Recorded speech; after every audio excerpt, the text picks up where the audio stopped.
Joe. Yeah. It's Joe, no Joe. Joe, no Joe. Jigga Joe, no Joe.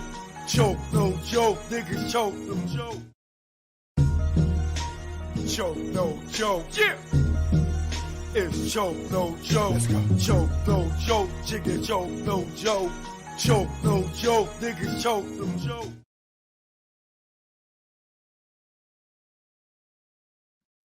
Joke, no joke. We back in the courtroom waiting on the judge. All right.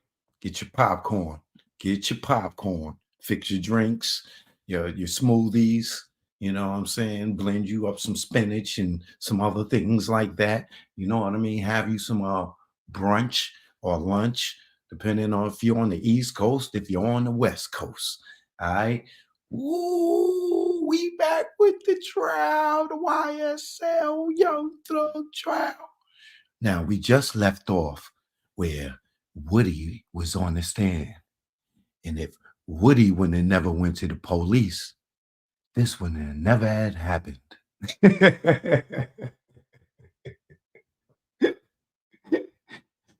Woody didn't go to the police, this would have never happened.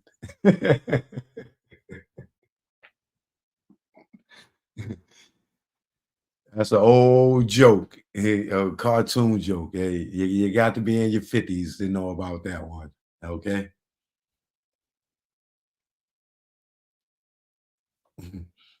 So we just waiting for the judge to come back in, y'all.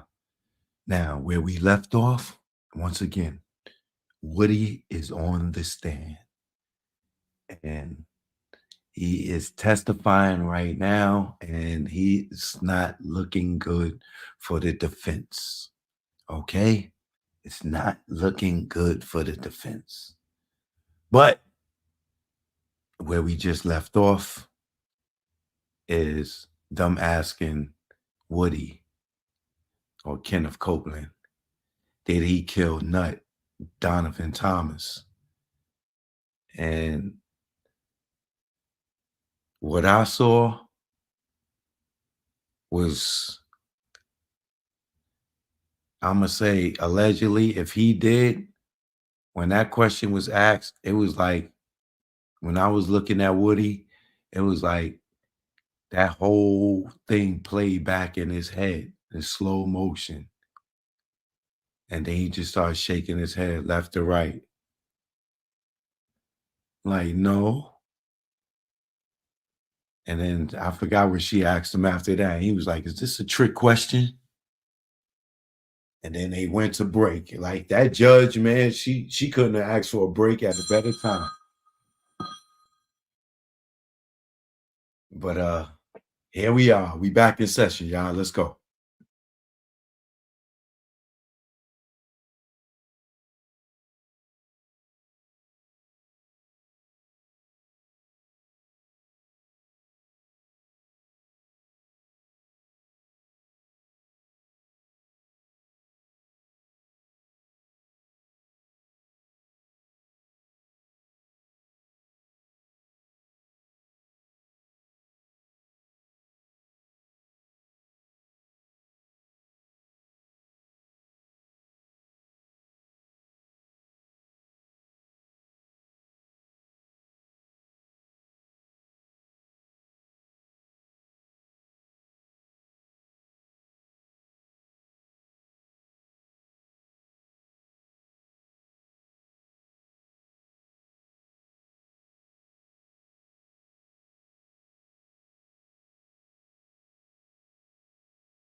Have anything to bring to the court's attention, or that we need to take up before we have the jury back out and the witness back on the stand? All right, thank you. All right, thank you. Who's that? Is there somebody that? Well, this is a break right now, so. I was just gonna ask about the civil forfeiture files. They come to you, they stay on the states. I really don't know the answer to that. If you want to send an email to Chambers, maybe just copy both chambers, we'll get you an answer. Okay, thank you. Anything else?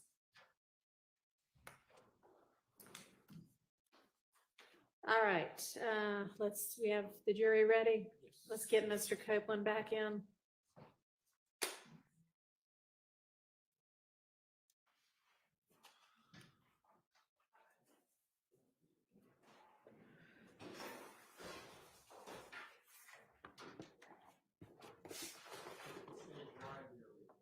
Hmm?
Now,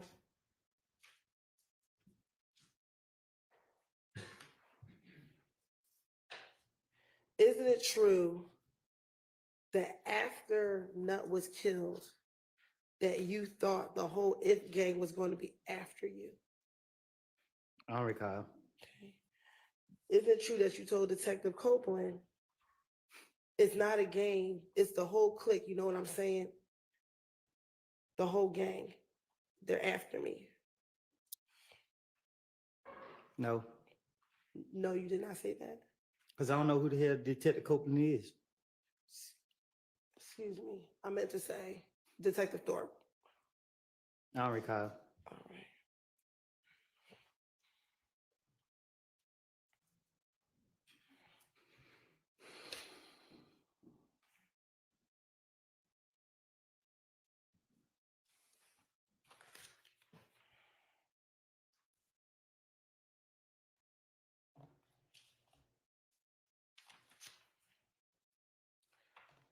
Now, we talked earlier about the gambling house in Lakewood. Did you tell Detective Thorpe during the same January 11, 2015 interview that the person who shot up the gambling house in Lakewood was Cal? I don't recall. Okay. And that when Kel shot up the gambling house, he actually shot up Thug's car? I don't recall. And that Thug wanted Kel to pay for the window of his car being shot up? What about it? Did you tell Detective Thorpe during your January 11, 2015 interview that Thug wanted Kel to pay for the window that was shot up? I don't recall.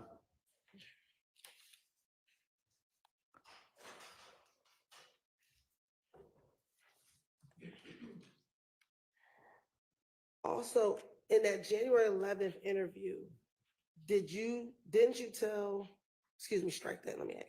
Do you know if Nut was in a gang? I don't recall.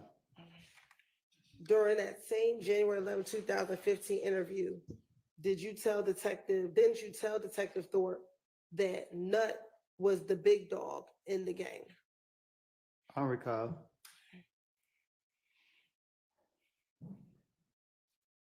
Specifically, didn't you tell Detective Thorpe, Nut, he wasn't the big dog, but he was they big dog. Like Nut ain't the big dog, but he's still a big dog. But he's not over the whole gang, but he's a big dog in the gang. I don't recall what I told no detective.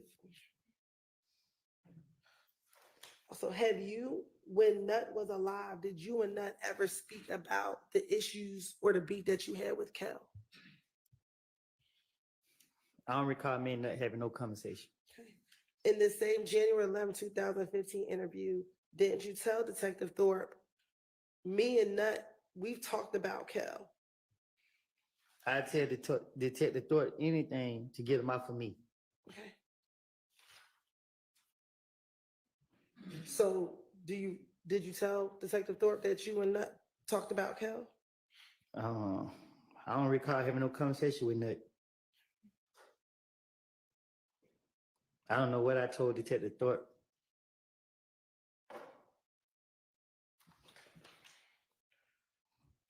When you went and spoke with Detective Thorpe on January 11, 2015, were you concerned about If gang harming your family members? It's been so long, I don't recall. Hey, didn't you tell Detective Thorpe in that same interview, I don't know what to say. What can I do? Where can I go? When I leave here, what can I do? Because I have a lot of brothers and sisters. My mama had 10 kids at the house.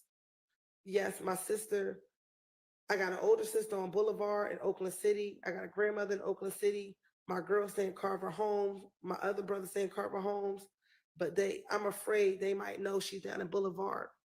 I know they know where she stay.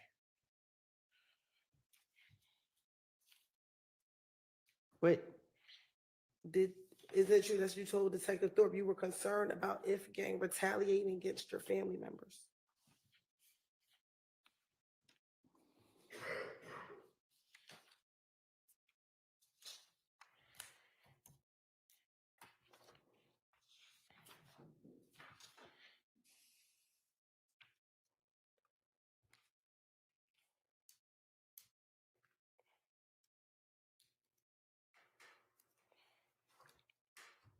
Are you thinking about your response? What? I asked the question. I didn't know if you were thinking about your answer. What? I don't know. Okay. Do you need me to repeat the question? Yeah. Is it true that you told Detective Thorpe you were concerned about if gang harming your family members? I done told Detective Thorpe whatever. Told him whatever. I don't remember what I can't specifically say what I told him. I don't know what I told him. I don't remember what I told him. Earlier, do you recall me asking you about borrowing your brother's car? Today? Yes. Mm-hmm. Is that a yes for the record? Yes. Okay. And you told me that you never borrowed your brother's car? I paid for it, so it's my car. Okay. In the same January 11, 2015 interview, did you tell Detective Thorpe that it was your brother's vehicle and that you borrowed it from him? I would tell Detective Thorpe anything. I know when the police question me, they want me.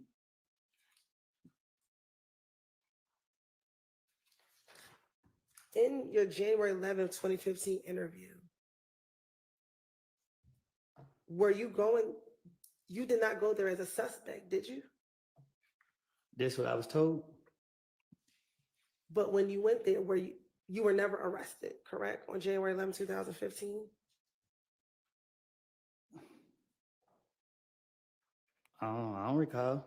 Okay. Did you leave the precinct after you interviewed with Detective Thorpe on January 11, 2015? Yeah, I think. Okay. So you were never arrested, correct? I don't recall. I don't know.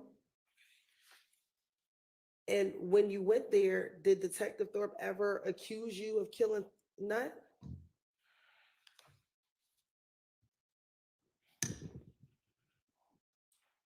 I don't recall what he said. Did Detective Thorpe in that entire interview give you an opportunity to tell him what happened the night of the murder?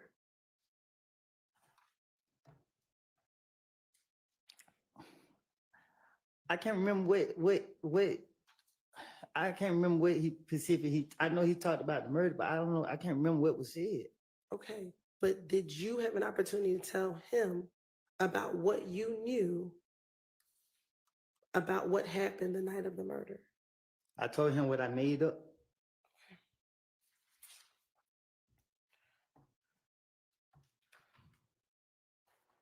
So you made up going to your girlfriend's house?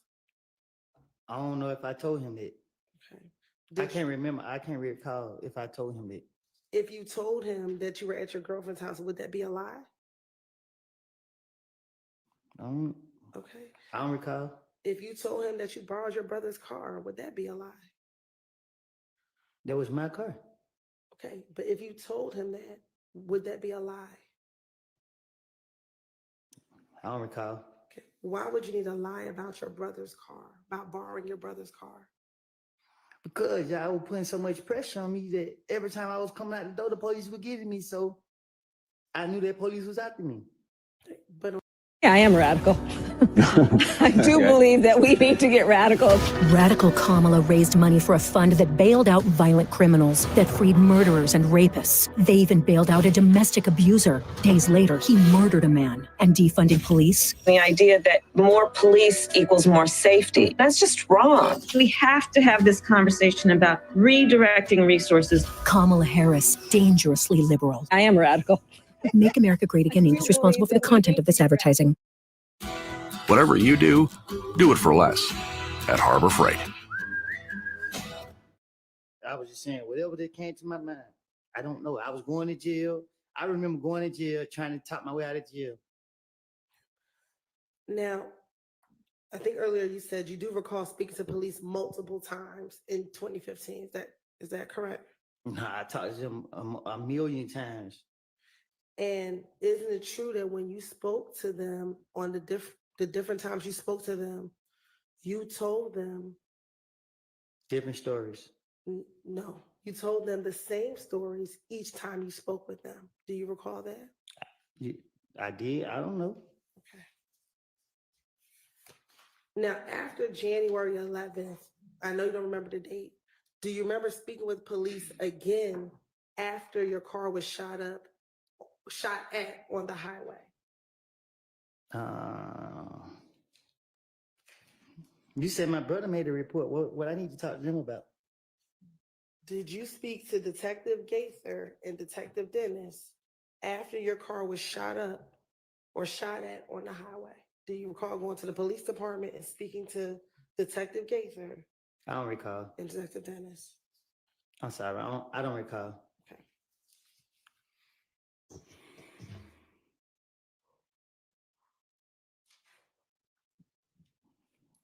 You have permission to approach? You may.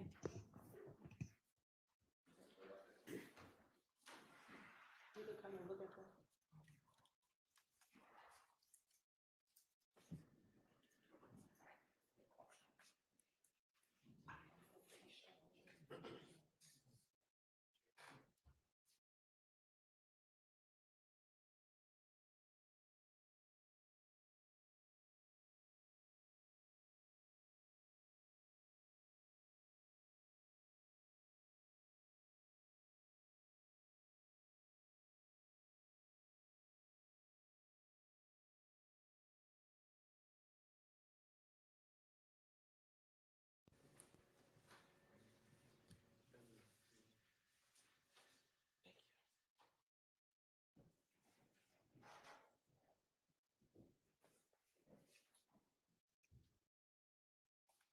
Ms. Carl, I'm going to show you what's been marked as Stacy Exhibit 378, Yankee Alpha 1. Tell me, do you recognize, do you see yourself in that picture? Yes. And is there a date on that picture? Yes. What is the date on that picture? The date you've been saying? Is that January 11, 2015? Yes. And is that the interview room? Is that the interview room at the Atlanta Police Department where you interviewed with detective, with the detective? I don't recall. You're right, this time the state like the Tennessee Exhibit 378 Yankee Alpha. Yeah. Your Honor, the state would like to Tennessee Exhibit 378 Yankee Alpha 1 into evidence. All right. It's admitted without objection. Next, I'm going to show you 378 Yankee Bravo 1. Tell me, do you see yourself in that picture? Yes. And is that date January 28th, 2015? Yes. Your Honor, this time the state like to Tennessee Exhibit 378 Yankee Bravo 1 into evidence. Admitted without objection. Now, looking at 378 Yankee Bravo 1, do you see yourself, Detective Gaither, Detective Dennis in that photo? Yes. All right.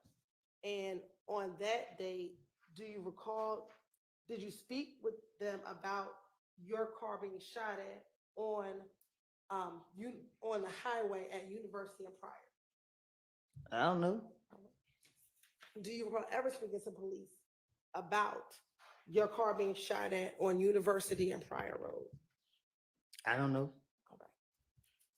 In this interview back on January 28th, 2015, didn't you speak with Detective Thorpe and Detective Dennis? Excuse me, strike that.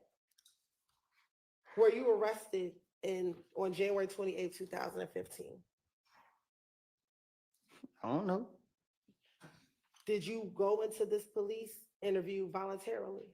I don't remember this at all. Okay. Do you remember speaking at all, whether it was on January 28th or any other date, about the shooting on the highway to the police? I don't recall. Okay.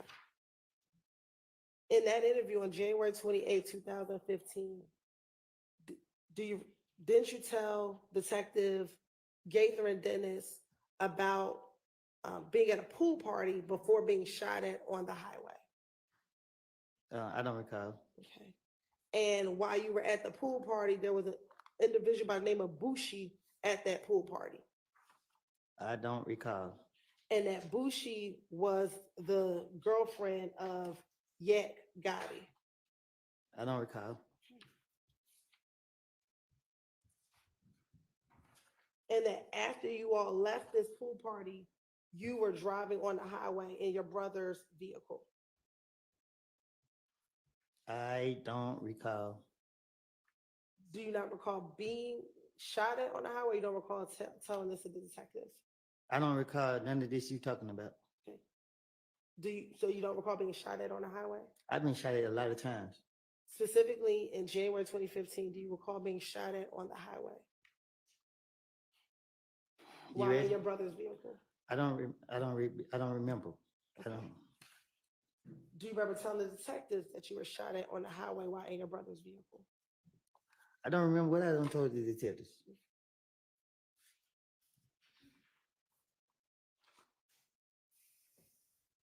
In the January 28, 2015 interview,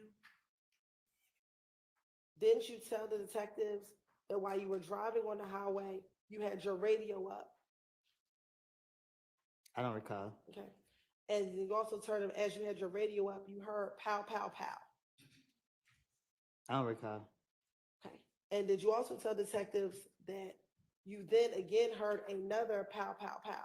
And so you ducked down. I don't recall. And did you also tell detectives then the car stopped working and you tried to hit the gas, but it cut out and stopped working? I do not recall. In the same interview, did you then tell detectives, so the dudes, they came up to you and you was concerned because your car didn't work, because the car wasn't working? I don't recall. Okay. And in the same interview, did you tell detectives that you then heard some more shots even after that? I don't recall.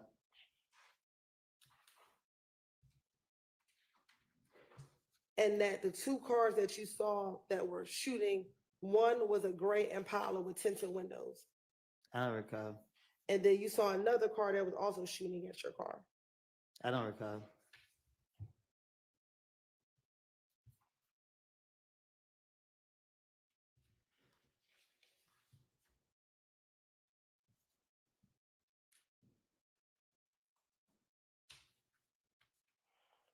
Then, do you recall Detective Gaither, after you told her about the shooting on the highway, her asking you, when did this beef begin between you and Ifgang?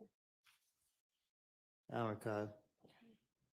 And you also told her the story about what happened at Club Crucial the Monday before Donovan Thomas was murdered. I don't recall.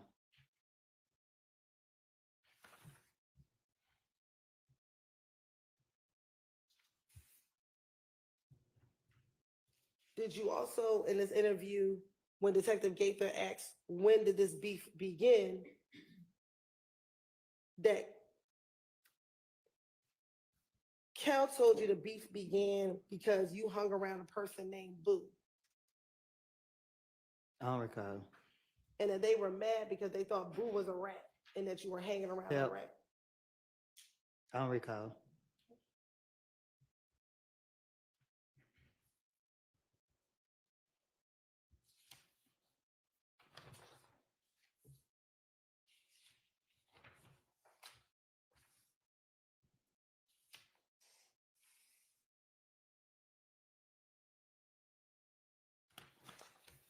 Then do you also recall to telling Detective Gaither, again, with her asking about when did this beef begin, you also telling Detective Gaither in this now January 28th, 2015 interview about the shooting at the gambling house on Lakewood?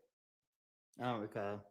And in this January 28th, 2015 interview, you actually told Detective Gaither that initially you thought another gang did the shooting at the gambling house.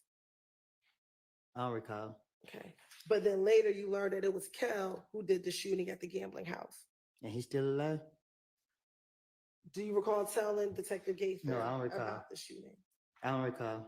So now is it fair to say that both in January 11th of 2015, now in the second interview, that you told the same story about this gambling house shooting in Lakewood?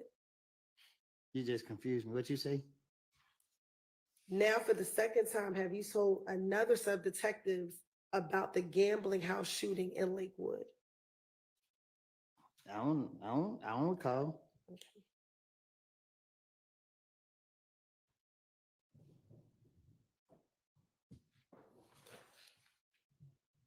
Do you also recall in the same January 28th, 2015 interview, telling Detective Gaither that Kel wanted to speak with Doug on FaceTime? I don't recall. Okay. And this is why you were at the Cascade skating rink. You told her about the Cascade skating rink incident as well. I don't recall. Okay. And that you told Detective Gaither that when Thug and Kel spoke at the Cascade skating ring, you're going to be a party opponent mission with what Thug said. Go ahead. Overruled. That Thug told Kel he wanted Kel to pay for the window that he shot up. The man rich, why would he? I don't recall. Okay. Do you recall telling Detective Gaither that that was the conversation that Thug and Kel had? I don't recall. And that Kel said that he wasn't going to pay for the window. I don't recall. Okay. And in the same January 28th interview, you also then told Detective Gaither, Detective Dennis, about the fight at Club Crucial that Monday before Donovan Thomas was killed. I bet I was a victim in every interrogation, right? Did you tell Detective Gaither and Detective Dennis also about the Monday night fight at Club Crucial? I don't recall.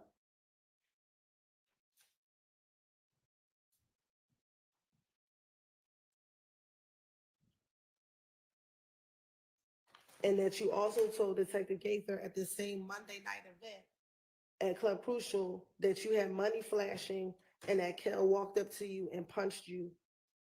Boy ain't And living punched like you. that. He ain't living like that. But did you tell Detective Gaither that this occurred? I don't recall.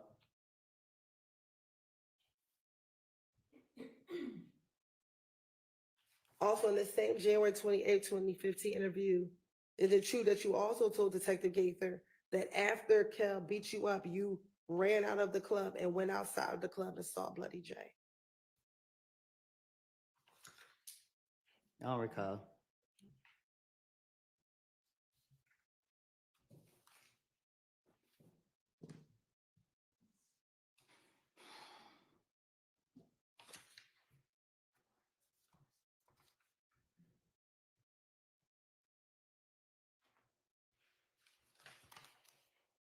And in the same January 28, 2015 interview, did you also again then tell Detective Gaither and Detective Dennis that people in your crew jumped Bloody J?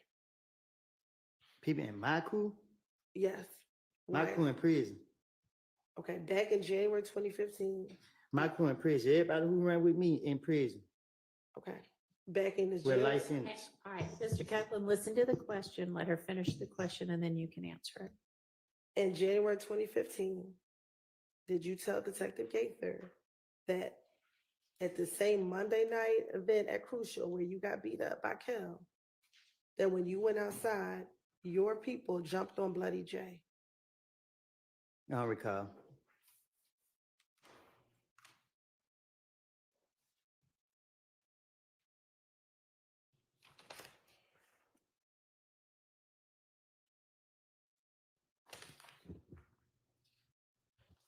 Now, also during this same interview with Detective Gaither and Detective Dennis, did you then also tell them your concern about people blaming you for Nut being killed? I don't recall. And matter of fact, you were concerned that you always get blamed for everything. Because I'm always into stuff. Okay. And that you told them, so the night after Nut got killed, you came down to talk to the detective to declare your name. I don't recall. And matter of fact, you told Detective Gaither and Detective Dennis that people told you that you shouldn't go down to the police department. I don't recall. But you decided to go down anyway to clear your name. You asked me? I'm asking you. I don't recall. All right.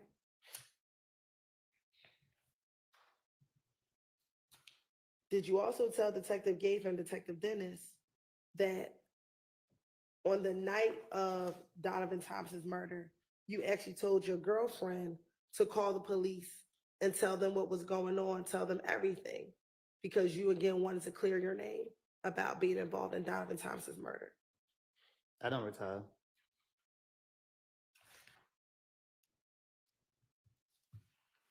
Now, during the course of this same January 20th interview with Detective Gaither and Detective Dennis, do you recall them asking you questions about the relationship between Nut and Thug?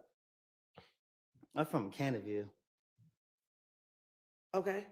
I can't tell you nothing about two other people from other places. Do you recall telling them in this interview that Nut and Thug, you did not know of Nut and Thug having a problem? I mean, when the police questioned me, especially Gaither, I know she after me. So she acted like she was into what I was saying, and I was feeding her whatever came to my mind. So They tried to make it make sense. So why wouldn't you say that they had problems with each other versus that they did not have problems with each other? Because I'm trying to make up a story. I don't know what nobody have. I don't know. I don't recall what I even said to her. I just know that anytime they question me, I'm trying to tell them anything to get them out my face. Now, you said that you're from Mechanicsville. Do you know where Thug, what part of the city Thug is from? I don't know. I at the time, but I just met Thug when I got out of jail. We're not from the same neighborhood. I don't know where you like Cleveland Avenue, I guess. I don't know. Okay. And what about Nut? Did you know what neighborhood Nut was from? I don't know.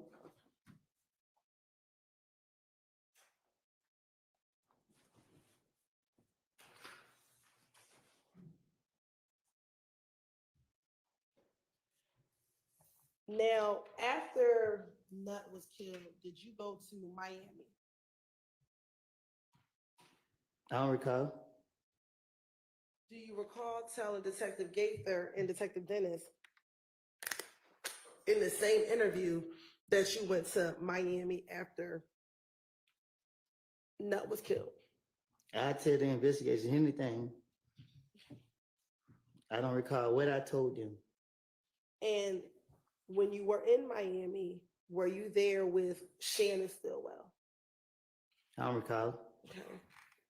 What about Quindarius Zachary? Who?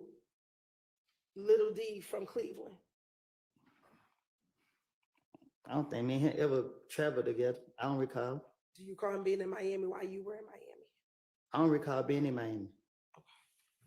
Do you recall telling Detective Gaither that you, your daughter, you and your child's mother went to Miami to lay low after the shooting of Donovan Thomas?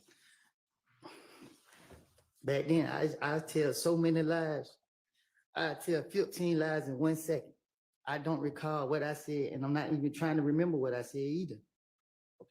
Do you recall telling, or didn't you tell Detective Gaither Dennis that Thug actually told you to come down there with him to Miami to lay low? Thug can't tell me nothing.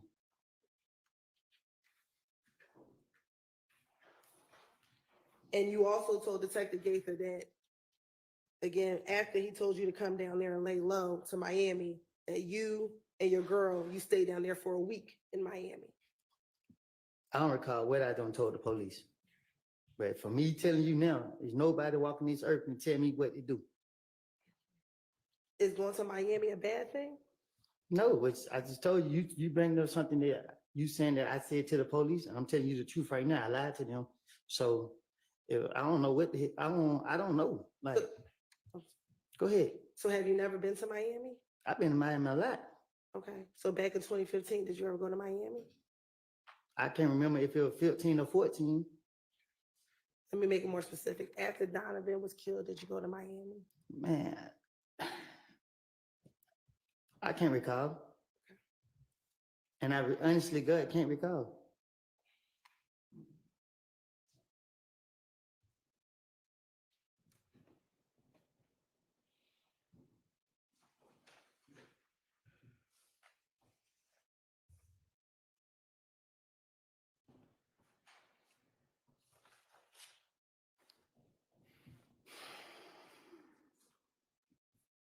Now, when you spoke to Detective Gaither and Dennis, did you tell Detective Gaither and Dennis that you thought Thug was trying to get rid of you?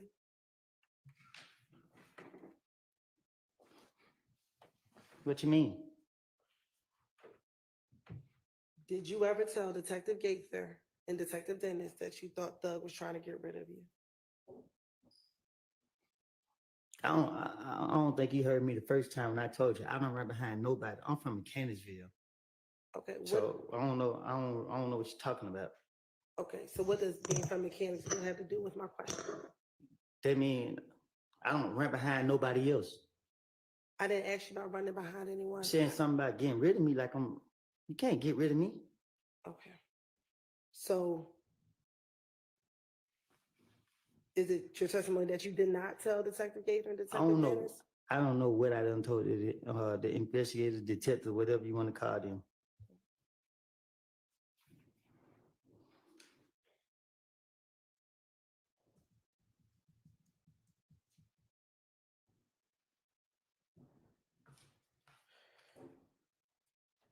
Isn't it true that you told Detective Gaither and Detective Dennis that you actually spoke to Thug about the fact that you thought he was trying to get rid of you? I could tell the investigator anything because I know one thing. They talking to me, so they gotta go with what I say. So I don't recall what I told them. I would tell them anything that come to my head. Okay. I don't recall what I said to them. Do you recall telling didn't you tell Detective Dennis and Detective Gaither that Thug called you and said, bruh, they say I got a hit out on your head, bruh? I told you I'm a player victim in everything. I'm a victim. Okay. Go ahead. No, you go ahead. I'm sorry. I'm gonna justify myself by being a victim. Okay. And your response to him was like, you do? And then y'all both started laughing. They don't even make sense. I don't recall none of that. Saying it, me telling it. I don't remember specific what I said to any investigator. I know I told them whatever. I feel that I can convince them to let me go.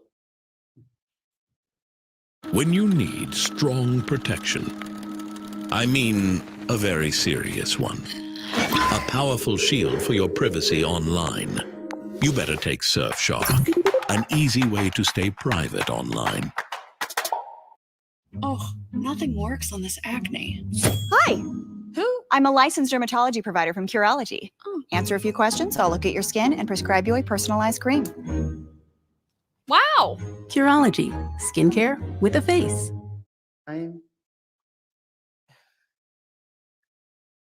Did you provide us your phone number so we can get your phone records, Mr. Copeland? Which phone?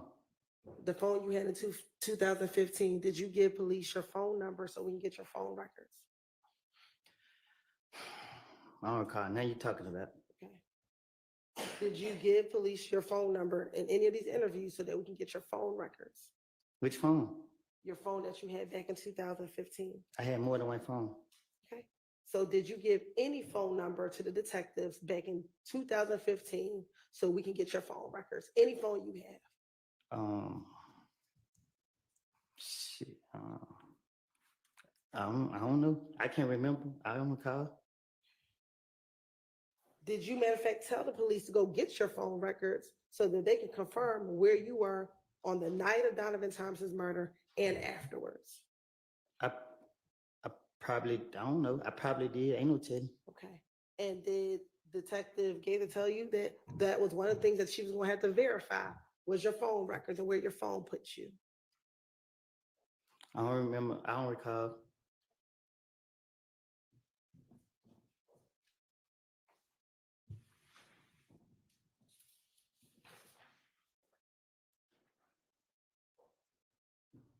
Back in 2015, do you remember your phone numbers from 2015? Shit, I don't even know my phone number now. Okay. Did you remember if you had a Sprint phone? I got T-Mobile. Back in 2015, did you have Sprint? I don't know. Okay. I can't remember what phone service I had. All right. Did you ever live off of Oakland Drive or use an Oakland Drive Southwest address? You said, have I ever used the Oakland Drive address? Yes. Um, And I don't want to put the full address on the record, but have you ever used the address of Oakland Drive? I don't know if I use it on anything. I know I use it probably getting out of jail. So is there an I don't, address? I don't know. I don't recall. I don't know. Do you have an address that you used off of Oakland Drive Southwest? I did. Okay. And does the number of the address begin with an 8? I don't know. Okay.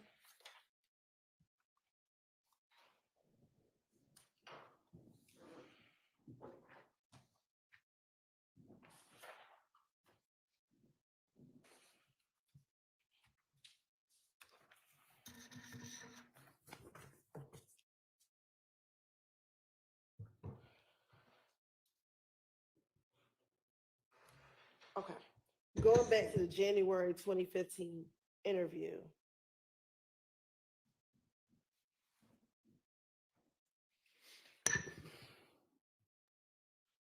Isn't it true that you told Detective Gaither and Detective Dennis that while you were in Miami, he wasn't happy with you being around him anymore? It felt different. Who? That thug, you weren't, excuse me, that you weren't thug. That thug wasn't happy with you being around. It felt different to you. I don't recall. I don't recall being in Miami.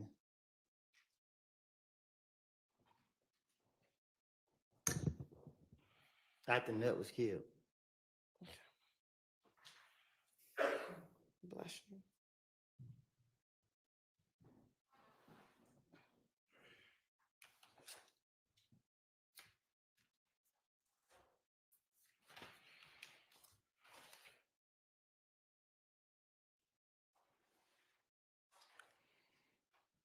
Now, in that same interview that you had with Detective Gaither and Detective Dennis, did you speak with them about, do you recall talking to them about Moontunk and that you encouraged Moontunk that he should come down and talk to the police as well regarding Donovan Thompson's murder?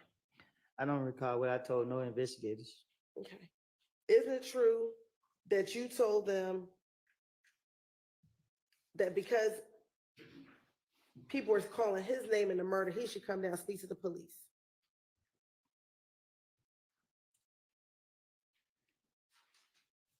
The only truth it is, I made these things up.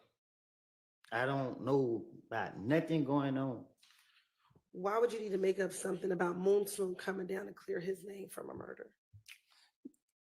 I'm speaking in a general, like you got me up here like I know what's going on. I don't know what's going on. Okay, so I'm asking you now. I don't remember what I don't told the police. I keep telling you that. You can't keep asking me what I told the police if I'm telling you that I lied to the police. I can't Right. remember no lie. Mr. Copeland, Yes. I think that she understands, generally speaking, what your position is with regard to what you remember and what you don't, but she's still going to ask you specific questions and you need to answer the specific questions also. And you don't have to preface every one of them with your general position about it. Yes, ma'am. But Your Honor, may I speak? I'm not Wait trying to. until there's another question on the floor. And I understand. I'm not trying to be difficult. I understand. Go ahead, Ms. Silton. Thank you, Your Honor.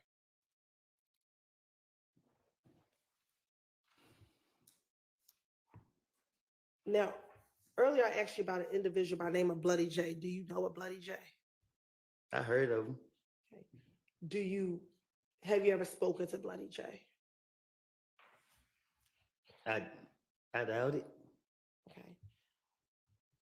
Back in the same January interview that you had with Detective Gaither and Detective Dennis, do you recall telling Detective Gaither, or didn't you tell Detective Gaither and Dennis that you were trying to hook Bloody J and Thug back together? How would I don't recall. Okay. And matter of fact, didn't you tell Detective Gaither and Detective Dennis that Thug and Bloody J had a falling out because Bloody J joined If Gang?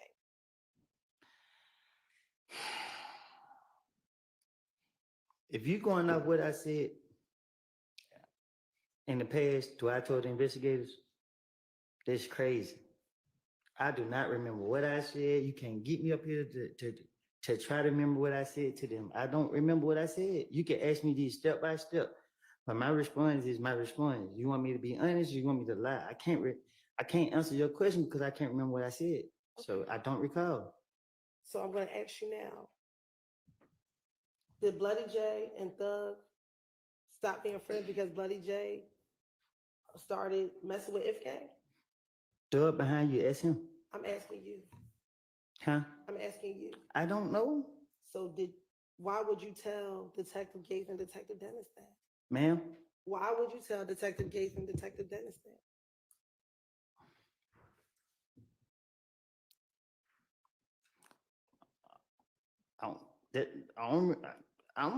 I can't recall. Okay.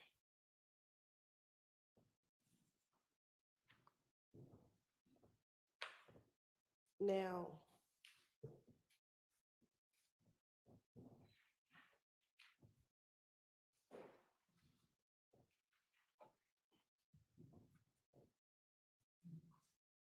going back to the January 28th interview.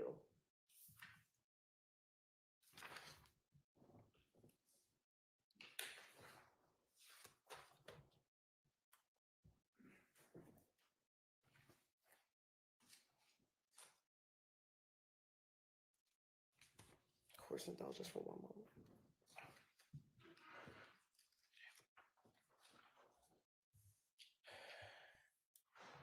After speaking with them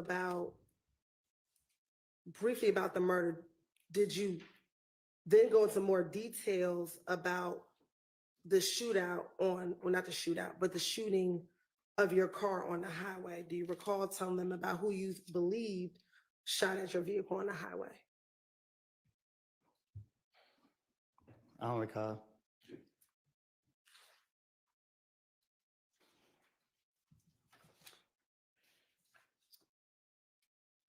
Can I tell you what I do remember?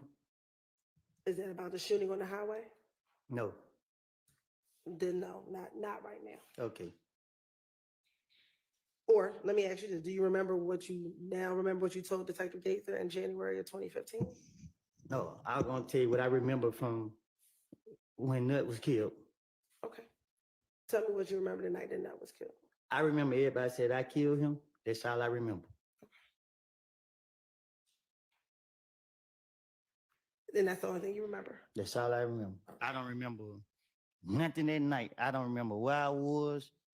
I don't remember what I told the investigator. I thought that when they called me down there, I thought I walked in and he let me walk right back out. I don't remember sitting down talking to him.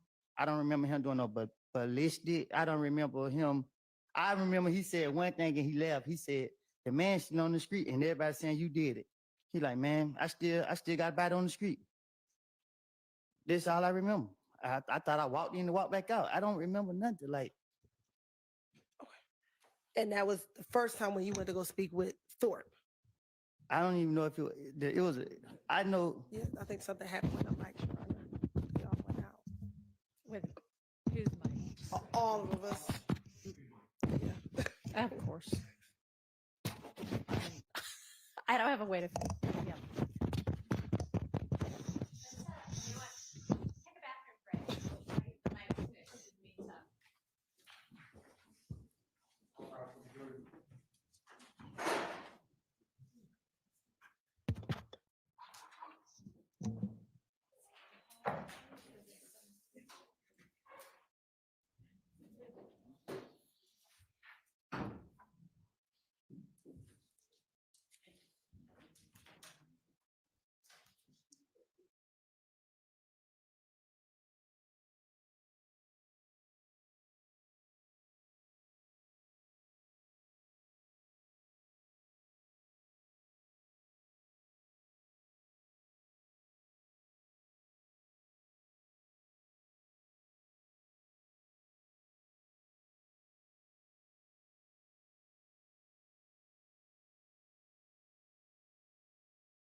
Juvederm Day is coming soon. Buy one $75 gift card, get one free. For one day only. Join Ally now.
Things working okay, so we will get Mr. Copeland back out up here, get the jury back out, and keep moving forward.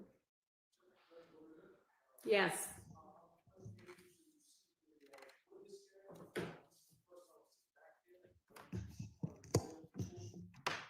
And I'm sorry, I know there are a whole lot of different Rule 22s out. I assume you've got one of them.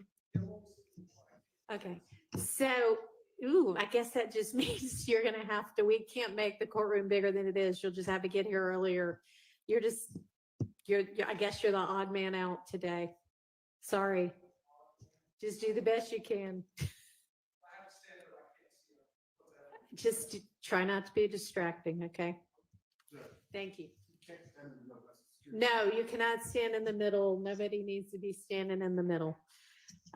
So just do the best you can from there, or any one of the media aisles you're welcome to be in. All right, thank you.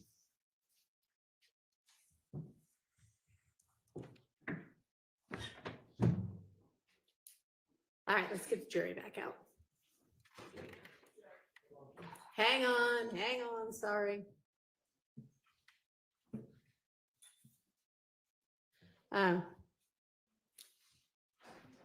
Thanks. There's so many of y'all, it's hard to keep track. We got somebody for everybody? All right, yes.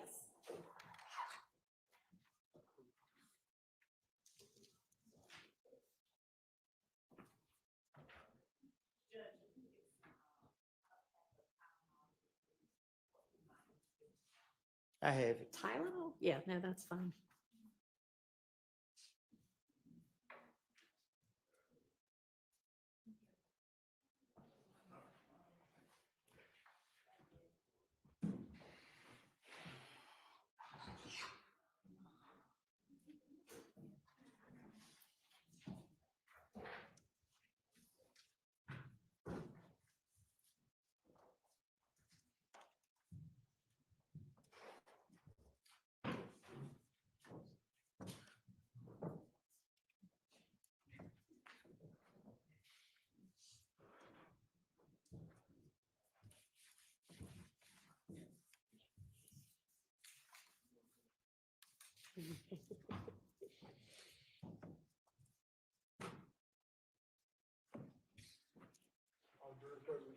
Thank you.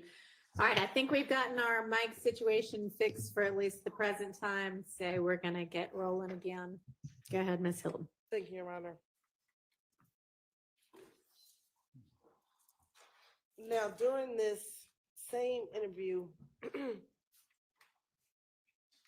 think I just asked before we went on break that you saw that it was a grayish Impala that was shooting at you on the highway. Do you recall? Did you tell investigator Gaither and Dennis that in this January interview? I don't recall what I told him.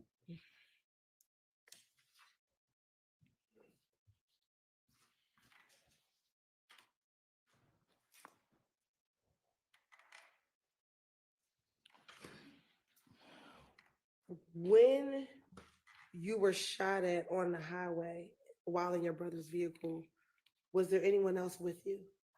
I don't recall it. Was Demekion with you? I don't recall. What about Shannon? Who? Shannon. I don't recall.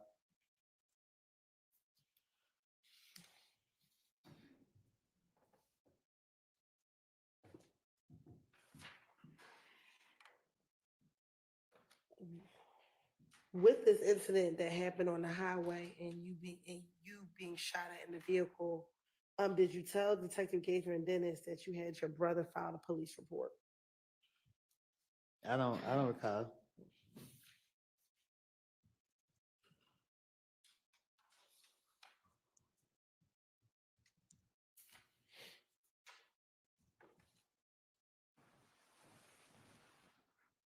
And do you recall them asking you, why did you have your brother file a police report?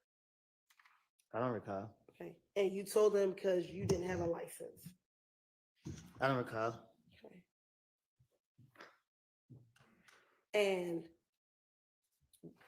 were you ever arrested for filing a false police report in January of 2015? I don't comprehend my charges. Okay.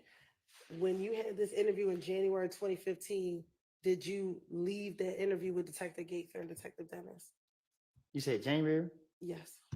I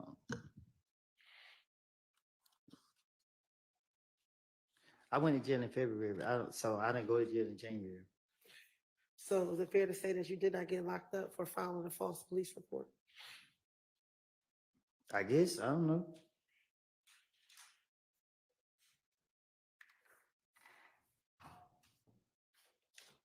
I can't find no false police report. I didn't make it.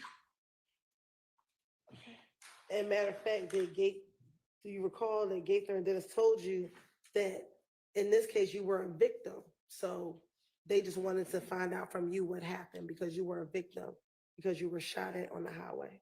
Yeah, that's how they were tricking me. But I don't recall saying it.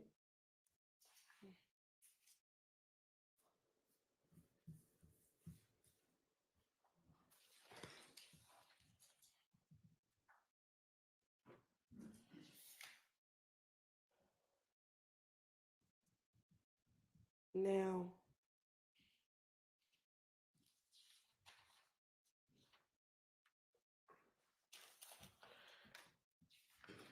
in that same interview, do you recall Detective Dennis and Detective Gaither telling you that you probably should leave Atlanta because of everything that was happening to you? That was everybody telling me now. Okay. But I'm talking about back in January 2015. I don't recall. Okay.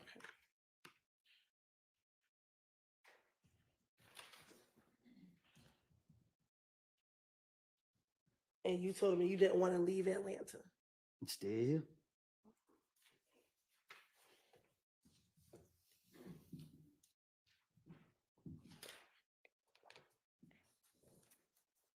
Now, in this same January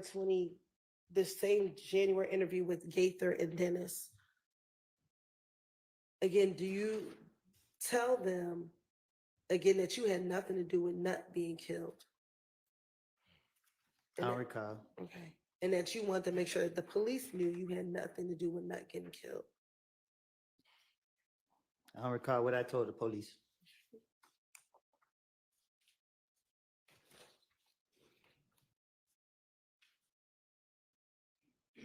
Also, during this same interview back in January of 2015, then do you recall telling Detective Gates and Detective Dennis that you had one of your friends buy a gun for you? I don't recall.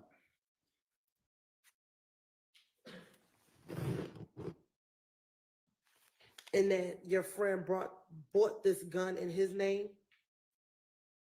I don't recall.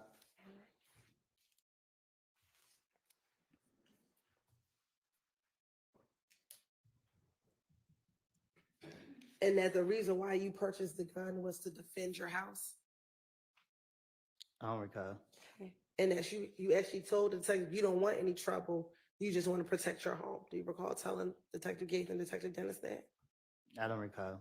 And in January 2015, had you been convicted of a felony prior to January 2015?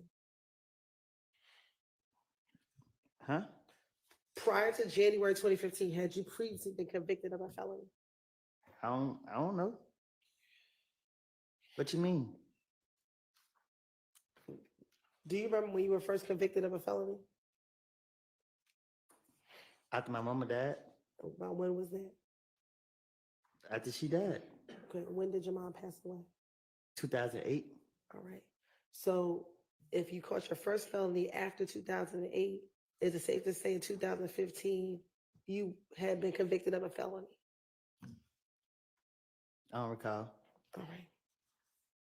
When you told the police that you had a gun in this January interview, were you arrested for telling them that you had a gun in this January interview? Was I arrested in January? Yes. What year? 2015. No, I got locked up in February.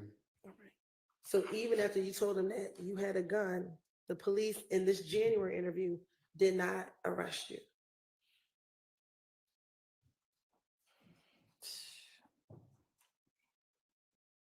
I ain't had no gun. Did you tell the detectives you had a gun?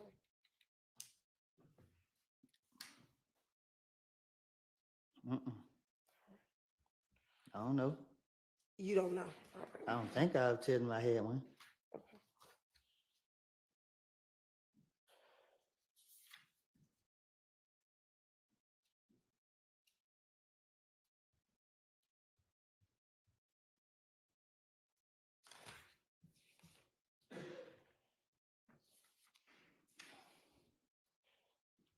Now, in the same January 2015 interview, you also told Detective Gaither and Detective Dennis about this meeting with an individual by the name of Mo who wanted you and Thug killed. Is that true? How would I know? I don't know. Okay. You don't know about the meeting, or you don't know if you told Detective Gaither and Detective Dennis about this so-called meeting. How would I know somebody want us killed? Okay. So is it true though that you told Detective Gaither and Detective Dennis about this meeting with I Mo? told and them people anything. This like right now, me, you can have a whole conversation. I tell you about some stuff that never took place, and you'll swear that everything I'm speaking on was the God and it's true. Okay. But now you've told two detectives, first Thorpe, now Gaither and Dennis, so excuse me, three detectives, about this meeting that Mo had and that they were going to kill you and Thug. I'm gonna play. All right, I think that was supposed to be a question. I'm Did afraid you it's have a- it implied? Is that right at the end of it? Yes. Try to just form it into a question. Yes, Your Honor. Isn't it true that you told Detective Thorpe and Detective Gaither and Dennis about this meeting that Mo had in which you and Thug were supposed to be killed? I tell you, I'm gonna play a victim in every situation. And you actually gave them details about this meeting. Is that correct? I don't know what I told the investigators. Matter of fact, you told the investigators somebody else that was in there that felt like I deserved to know. They came back and they said, hey, I had to get rid of everybody, bro. But they said they want to kill you. They're going to take me to a gas station and kill me. Like, who's saying it? Mo, and everybody said, woo. Bloody J was on the phone with Mo, standing next to the person that was telling me. Said he ain't know the name of the person that was talking. And after everybody, I just said, kill him. And Bloody J said, woo. And everybody said, woo, woo. As in, that's a confirmation that they were supposed to go and kill you or have you killed.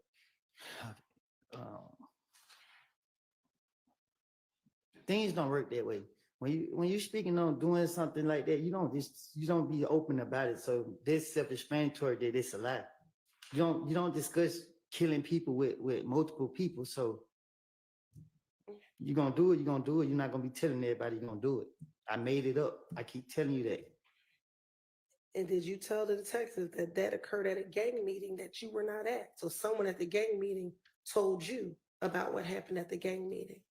I don't recall what I told the investigators, but I know that the things that anytime that they sat me down and they tried to question me, I knew I was about to go to jail. And even the times I didn't go to jail, I knew that I had done something stupid and I thought they was on to me. So I was trying to throw them off my trail. And that this meeting happened before Donovan was killed. Yeah, I don't know. Okay. And that the reason why they wanted to kill you is because they thought that you had Bloody J jumped. Huh? The reason why they wanted to kill you is because you had Bloody J jumped. I believe that if any gang wanted to kill me, I'd be dead by now.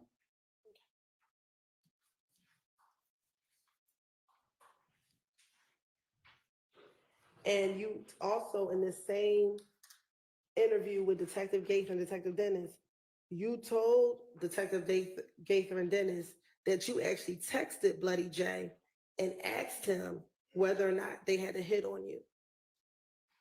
No. But he never responded to you. No, I don't remember. I don't recall. I don't know nothing about none of that.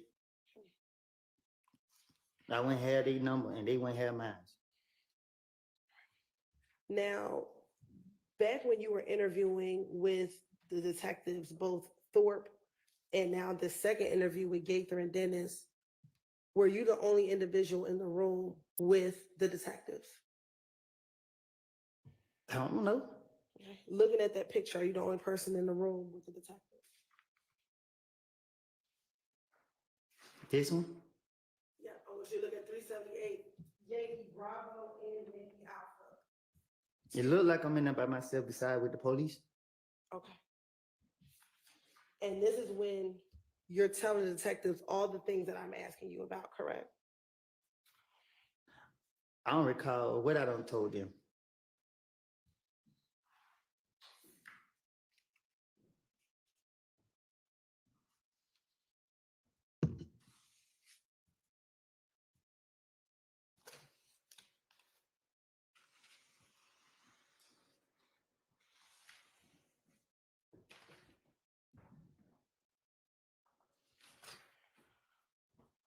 Now, do you know an individual who goes by the name Rich Homie Quan? Who is that? Do you know a person who goes by the name of Rich Homie Quan? Rich Homie Coin? Yes. Or the rapper? He raps. Mm-hmm. Do you know him? Have you ever spoken to Rich Homie Quan yourself? No. Do you recall I don't recall speaking to him. Do you recall talking to Detective Gaither and Detective Dennis in this same interview about conversations you had with Rich Homie Quan? No, I do not recall having a conversation about Rich Homie Coin. And that Rich Homie Quan, you told Detective Gaither and Detective Dennis that Rich Homie Quan was a part of If Gang.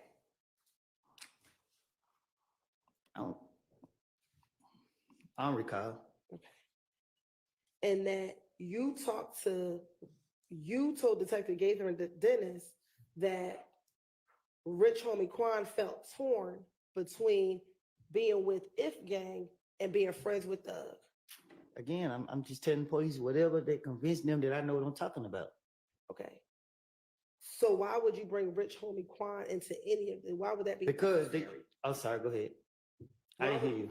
Why would it be necessary to even talk about Rich Homie Quan So to the police? So when the police question me, my whole motive is to get them off of me. So if they sitting me down, laughing, hee ha ha, like you doing when y'all was up there asking me, and I told you I was lying. This is the same thing going on. They sit here. I don't know about them asking me about Rich Homie Coin or nothing. But if they bring up a name, or if they ask me something, I'm going to come up with something that act like I'm in the midst, like I know what's going on. I don't sit around and gospel with people. I don't sit in people's faces. Like I'm out in the streets. I like to be I like to be outside. I'm not sitting around trying to listen to what nobody got to say. Okay. But when you originally went to the police, it was to talk about being shot at on the highway. So what would anything about Rich Homie Quan, why would you need to talk about Rich Homie Quan at all? That's what I'm trying to tell you. I don't have a clue what you're talking about. Okay. Isn't it true that that you told the detectives that Rich Homie Quan said to you, we the same set. You right here hitting these niggas, this and that. So we talk. We the same set. I just can't turn my back on them. Like it ain't that, bro. This is what you're telling him. You supporting these niggas. Bro, I'm telling you, the more you supporting them, the more they gonna come out and do that.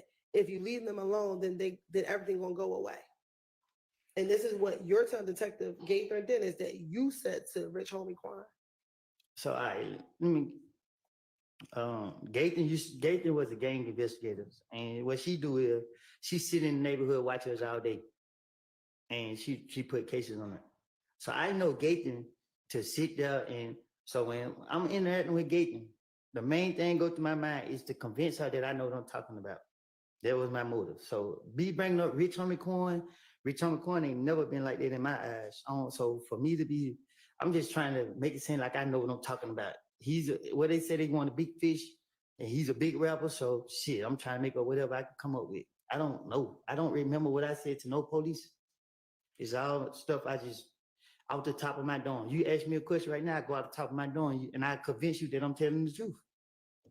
Okay, so in response, you said that Rich Homie Quan asked for your protection.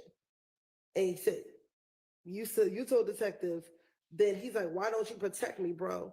We need y'all, bro. I need y'all to protect me. And you said, how the hell are we gonna protect you? Can you say it again? Sure. In the same interview with Detective Gaither, you said after you spoke with Rich Homie Quan asked for your protection. He a millionaire, what he need my protection for? Why would you tell Detective Gaither and Detective Dennis that? They the police and they trying to get me. Okay. Do you recall telling Detective Gaither about Rich Homie Quan's father's barbershop being shot up?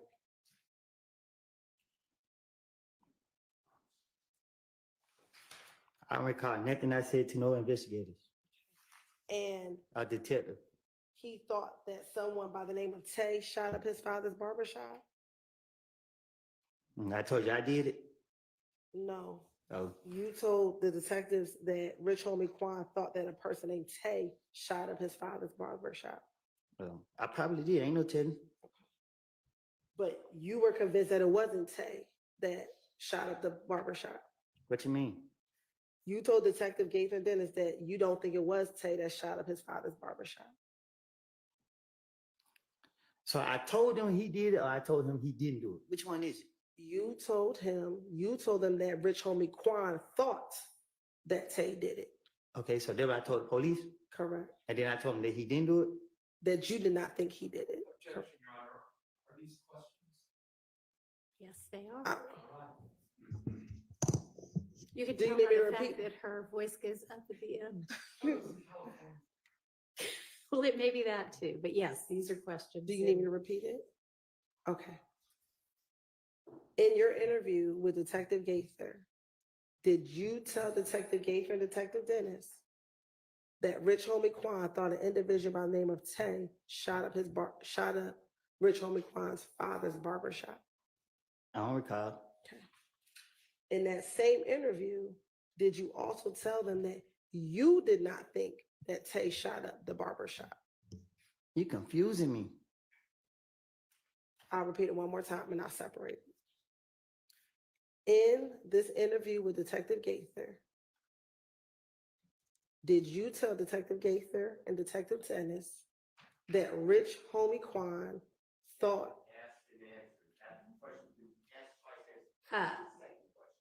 Overruled, because it's certainly been asked twice or more, but it hasn't clearly been answered. He's sitting there saying right now, I don't know what you're asking me. I'm confused. So I'm going to permit her to try to break it down and ask it again.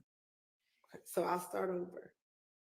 In this interview with Gaither and Dennis, did you tell Gaither and Dennis that Rich Homie Quan thought that a person by the name of Tay shot his father's barbershop? I don't recall what I told the police, Okay. but I don't know. All right.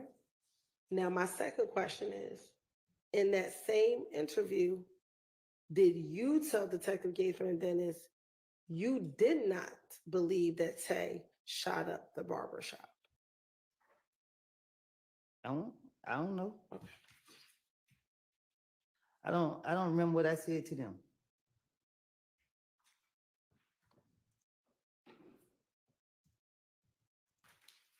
And I should ask this, do you know an individual, Tay, who's from Bankhead? There's a mean Tays in them. Okay. Do you know a Tay from Bankhead? A Tay from Bankhead, Yes. not out the top. In this same interview, did you tell Detective Gaither about this individual named Tay from Bankhead? I don't know a Tay from Bankhead. Do you know a Tay from the west side of Atlanta? Yeah. I'm sorry? Yes. How many Tays do you know from the west side of Atlanta? Too many on the count. but not from Bankhead.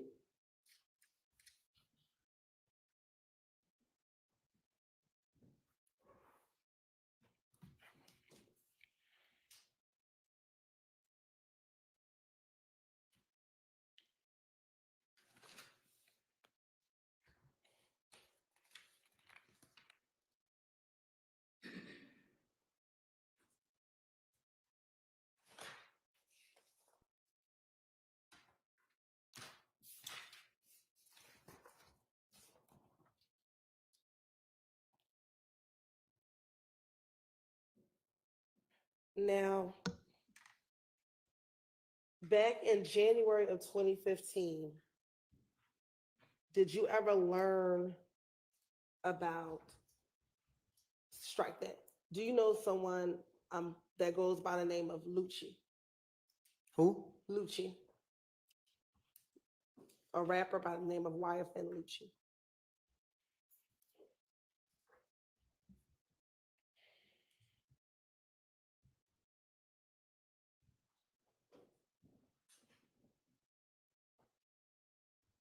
What about him?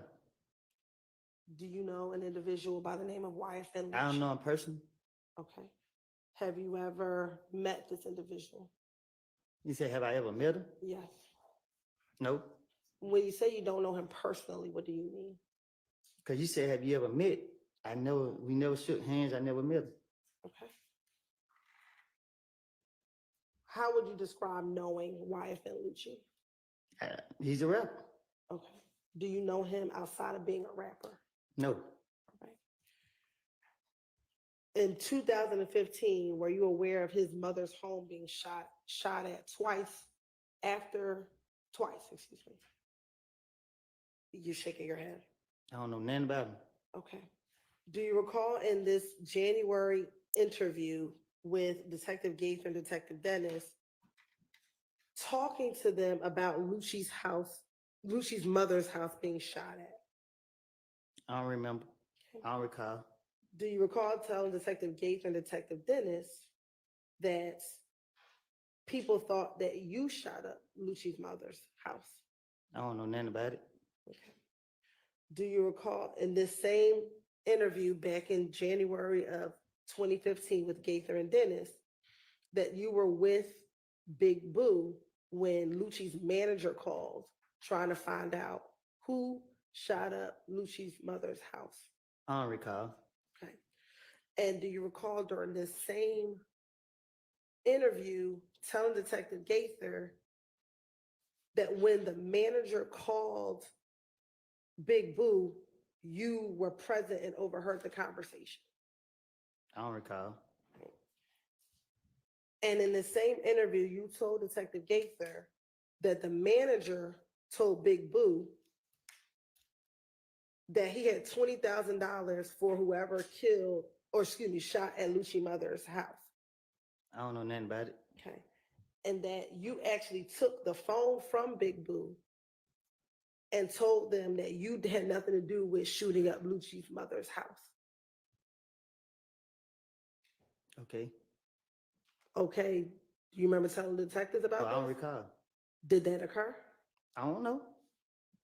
You don't know if you were present with Big Boo and took the phone away from him? I don't know what y'all talking about. Why would you need to tell Detective Gaither and Detective Dennis that if that did not occur? Because these things I'm hearing in the street, so I'm trying to convince them to get off of me.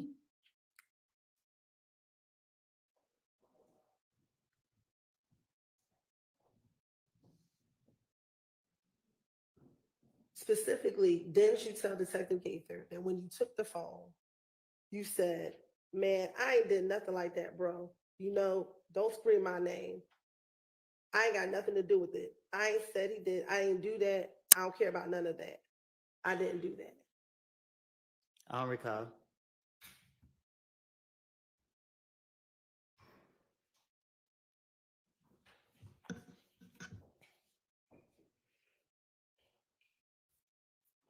And did you actually tell Detective Gaither and Detective Dennis that you were concerned because you thought that Boo was going to set you up and tell people that you shot Lucci so he can get the $20,000? Huh? Did you, in the same interview, tell Detective Gaither and Detective Dennis that you thought Boo would have set you up and told people you shot at Lucci mother's house to get the $20,000? I don't know nothing about that. I don't recall.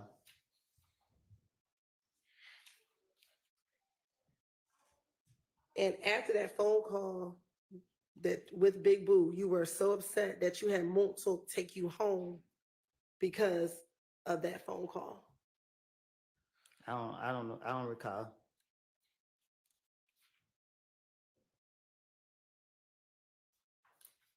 And you also told Detective Gaither that when you got into the car with Montel after this phone call, you told Montel, Boo tripping, Boo gonna try to get, you know what I'm saying? And Montel said, we gotta stay away from them. Nah, I don't recall.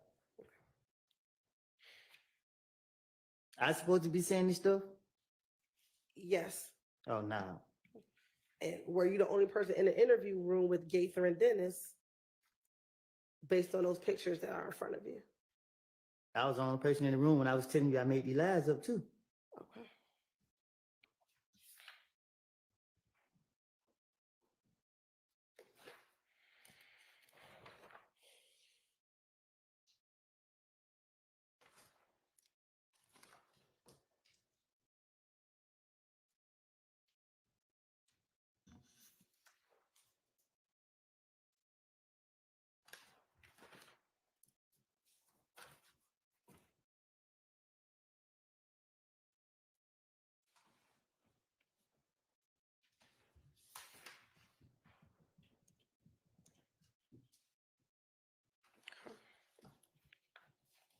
Of course it don't. Just a moment.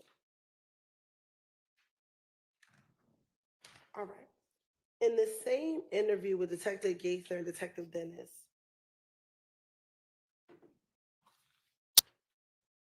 did you tell them about your relationship or your friendship with Little D from Cleveland and Shannon? Huh? In this interview with Detective Gaither and Detective Dennis, do you recall telling them about your friendship with Little D from Cleveland and Shannon? No, I don't know nothing about it. Okay. Is it true that you told them that the people that you're around, that you often hang around back in January 2015, is Little D from Cleveland and Shannon? No, I don't recall. And matter of fact, did you say specifically to Detective Gates and Detective Dennis, I keep a couple people around, you know what I'm saying? And Dennis asked who? And you said Little D from Cleveland and Shannon.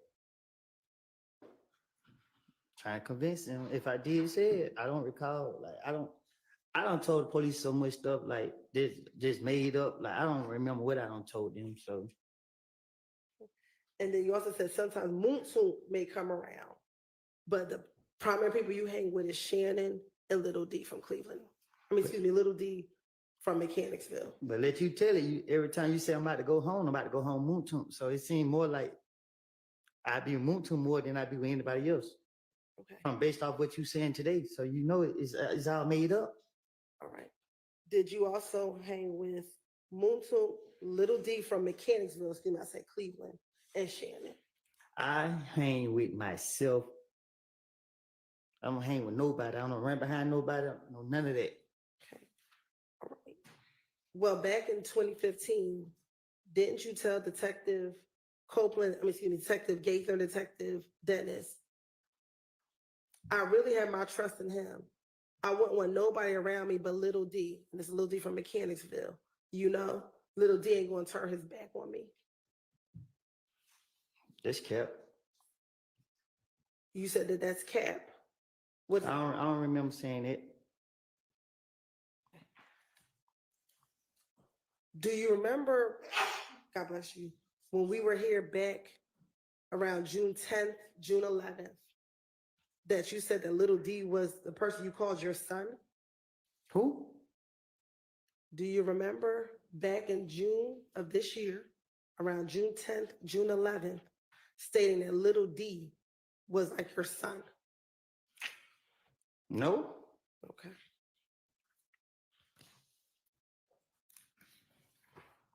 No, you don't recall saying that? I never said the deeper Cleveland Avenue with my son. Not Cleveland, Little D from Mechanicsville. What y'all talking about? Do you want me to repeat the question?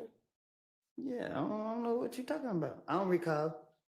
All right. I'll ask it, then you can answer it truthfully, I hope. Do you recall in June of this year saying that Little D from Mechanicsville is like your son?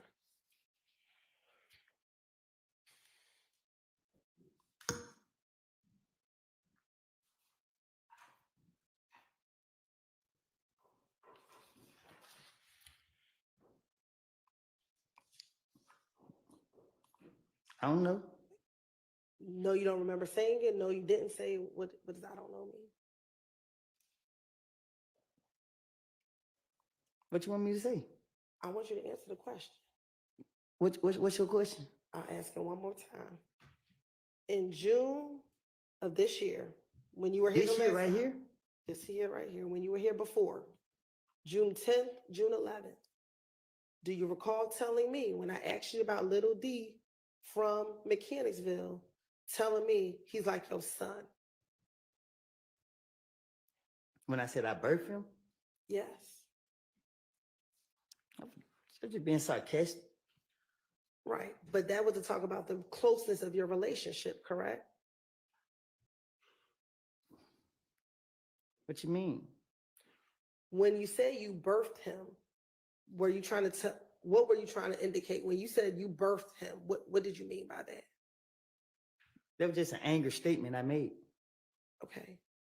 Did you at one point in time have a close relationship with Little D from Mechanicsville?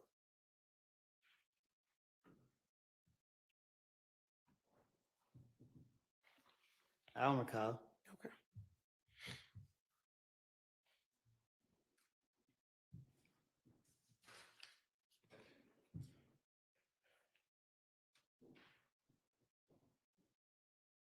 All right. Now, going back to this January 2015 interview with Detective Gaither and Detective Dennis, did you speak to them about Thug seeing you talk to the police regarding Donovan Thomas's murder? Did I speak to them about thugs? I don't recall.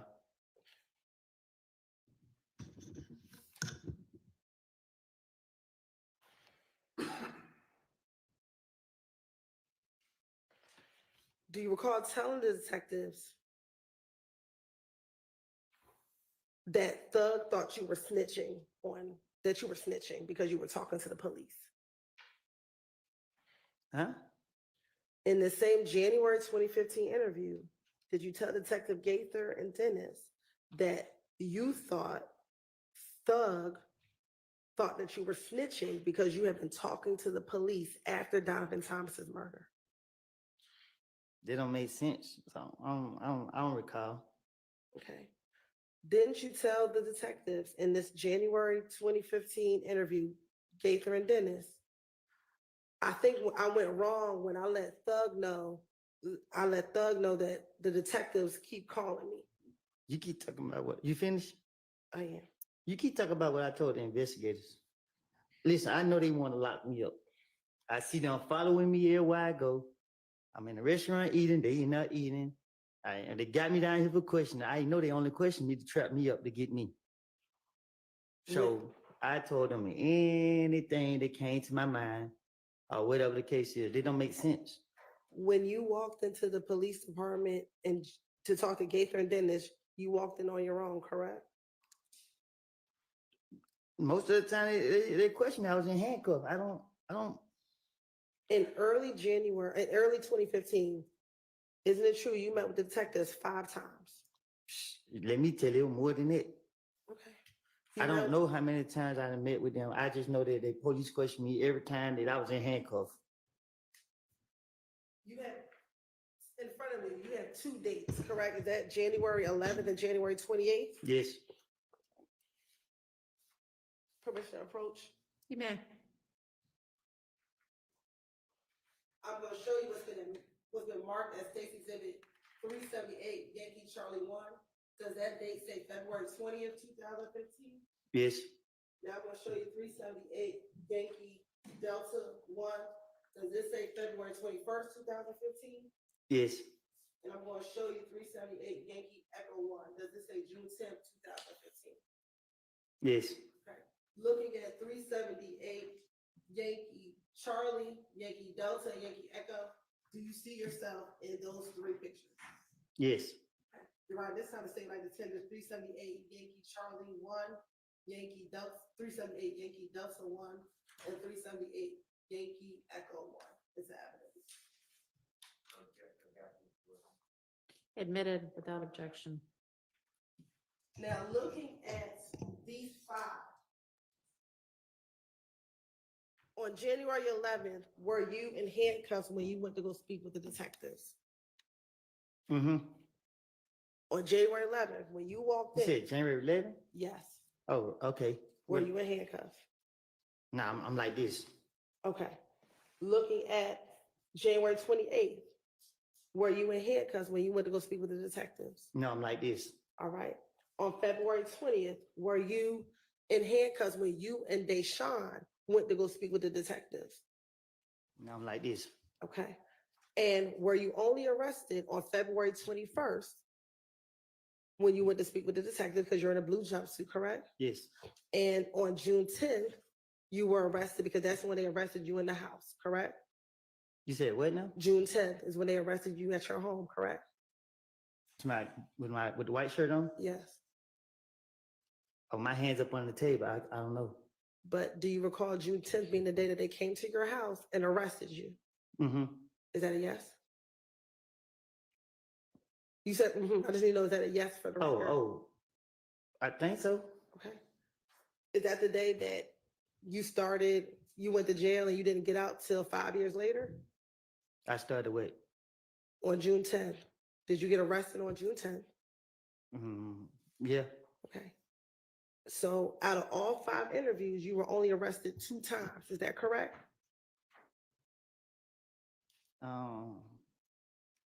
I guess. All right. So each of the other times, besides February 21st and June 10th, you walked freely in and out of the Atlanta Police Department. Is that correct? Wait a minute. What you mean by that? Well, sure, I'll repeat it. Would you agree that in early 2015, you went to the police, you talked to the police 5 times? No, more. Do you have 5 interviews right there? Yeah, but they had me in the back of their police cars too. Okay. How many times did you go to the Atlanta Police Department? On my own? In 2015. We're gonna talk about just generally 2015. I don't know. I don't recall. All right. Do you see 5 different times in front of you? I got 5 papers in front of me. Okay. And would you agree they're all different dates? Yeah, they all got different dates. All right. And 3 of those 5, you are not in handcuffs. Is that correct?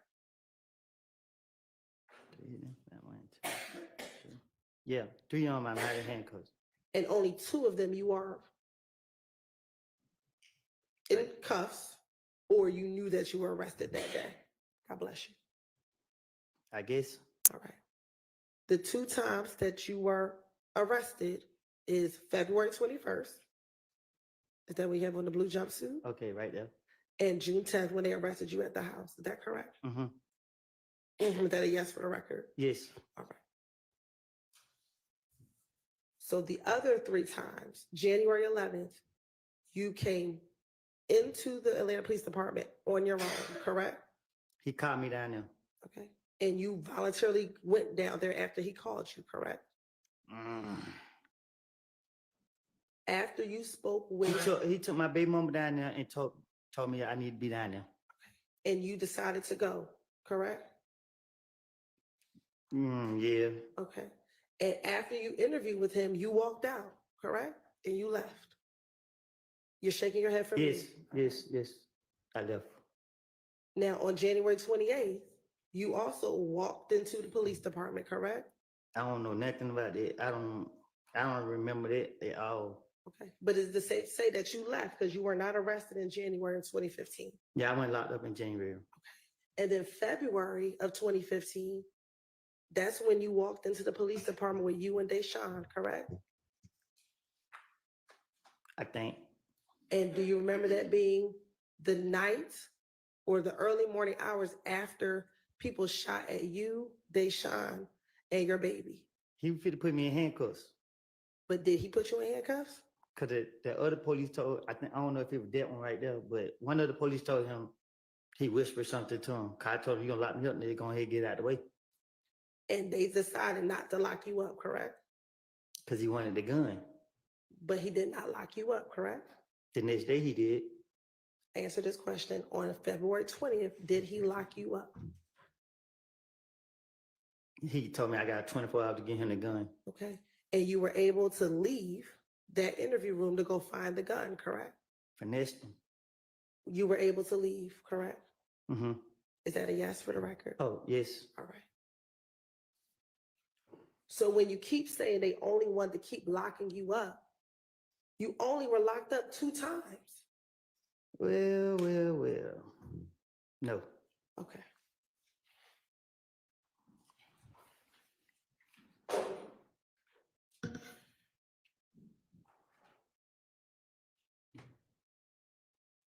Do you recall today, you said you spoke with police in the back of police cars. Do you recall how many times you did that back in 2015? I don't know how many times.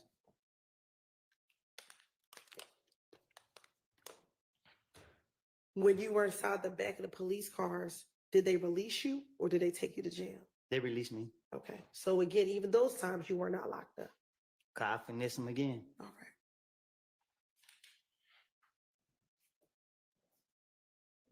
Now, going back to what I asked you about your belief that you thought Thug thought you were snitching.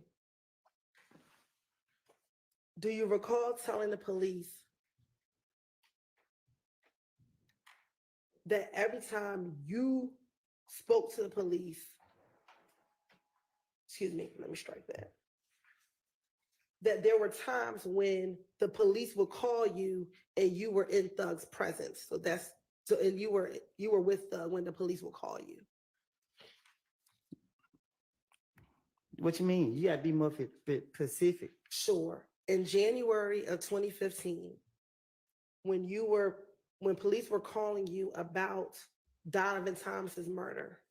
After he was killed, I wasn't around that much for him to be able to see me answer the phone or talk to any police or anything. What you talking about? Did you tell the police when they were asking you about Thug thinking you were snitching, you told the police, because like every time he called, it's like I was right there in front of him and I had walked up. I was like, that was the detective. Like, shit, they trying to find out who. And he just felt like I was just making stuff up because I always stutter. So when you snitching is based off the truth and off facts. Lying and trying to finesse your ways is different things. So there would never be the case if he concerned about me snitching. So you only snitching if you telling the police the truth. And back in 2015, when they were calling you and they were asking you about Nuts' murder, were you telling them that you were not involved in Nuts' murder? I was telling them I told them everybody did. I told them Shell killed them. I told them all type of people did. I didn't know. I don't know. Y'all just pick and choose what y'all want to take and use. Did I not say Shell did it? Did you tell them that you heard that could have been a rumor? I told you it was a rumor that they said I did it too, right? Right. And you didn't kill him, correct? How many times you gonna ask me that? Okay, then. So if you're talking about rumors, the rumors aren't true. You just told them what you heard. I'm saying what y'all want to pick and choose with. Okay, I don't recall.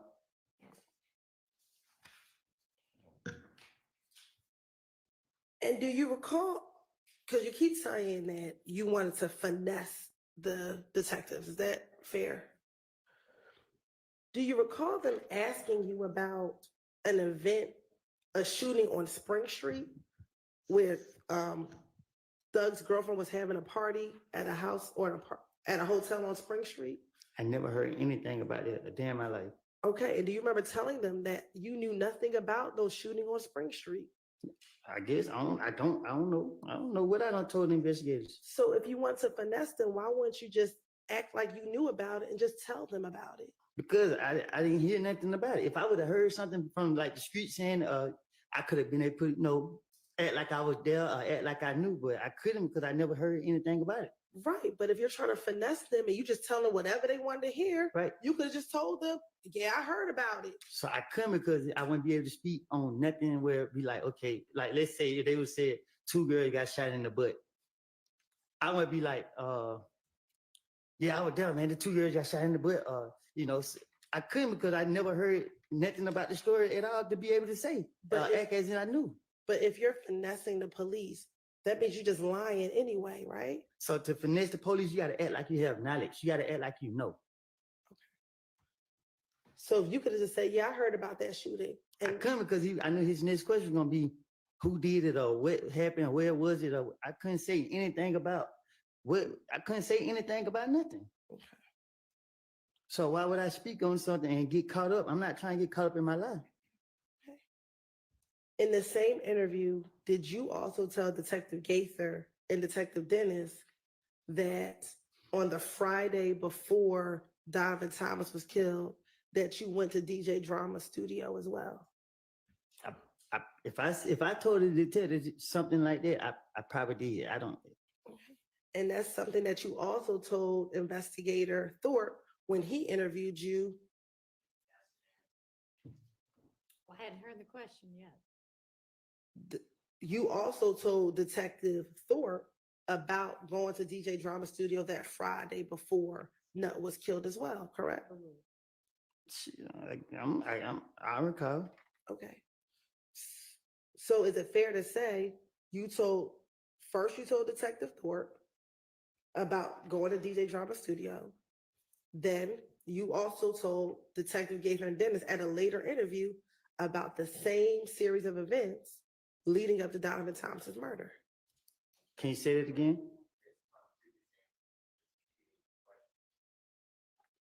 I'm going to give her a little latitude. I think she's trying to get clear what the witness's testimony is. Thank you. When you first met with Detective Thorpe in January 11th, you told him about going to DJ Drama Studio the night before Donovan Thomas was killed, correct? I don't recall. Okay. You also now, in this January 28th interview, you've now told Detective Gaither and Detective Dennis also about this going to DJ Drama's studio the Friday night before Donovan Thomas was killed, correct? I probably did. I don't remember what. I don't know.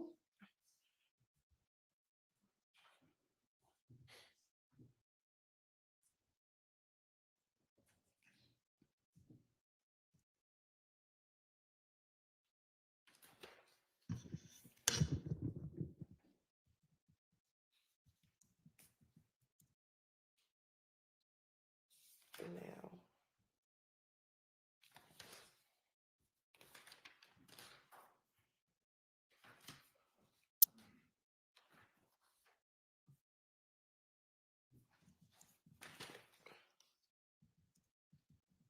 during this same January 28th interview,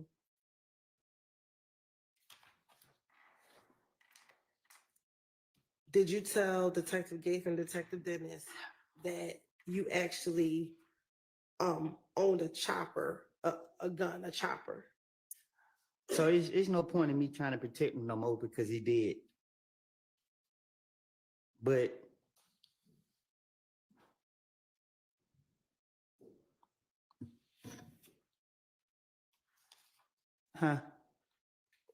you were making a comment about someone being deceased and passed away.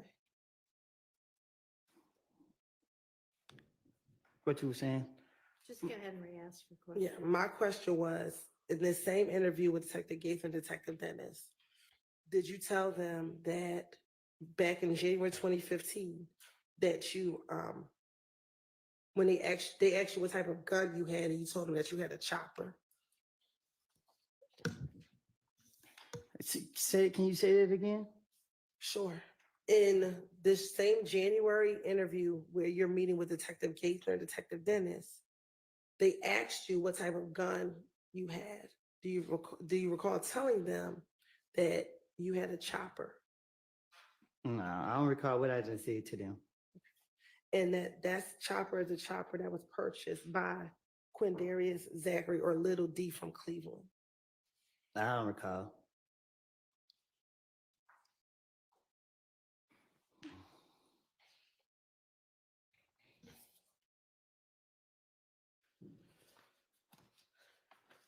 Now, I think I just heard you say that someone is dead and you don't need to protect them anymore. Who were you referencing? Tay, Threat? Okay. Is that the young man who passed away a few weeks ago? Yes. Okay. What would you be protecting him from?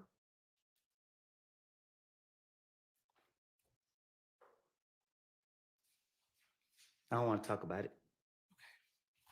And let me ask you this, back in 2015, were you friends with Tay back in 2015? Yes. Okay. And one, I'm sorry to hear about your loss. In 2015, was Tay shot at by IF gang members while he was sitting in his vehicle back in 2015? How I supposed to know? Do you recall talking to Detective Gates and Detective Dennis about him being shot at in his car? Like, if I see it, I don't recall.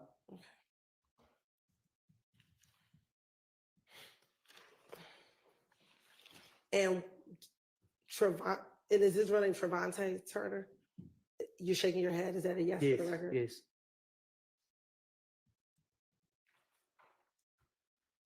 Back in 2015, did Trevante Turner consider himself a part of YSL? No. Do you recall Detective Gates and Detective Dennis talking about the fact that he was shot up by IF gang in the midst of the beef between YSL and IF gang? All right.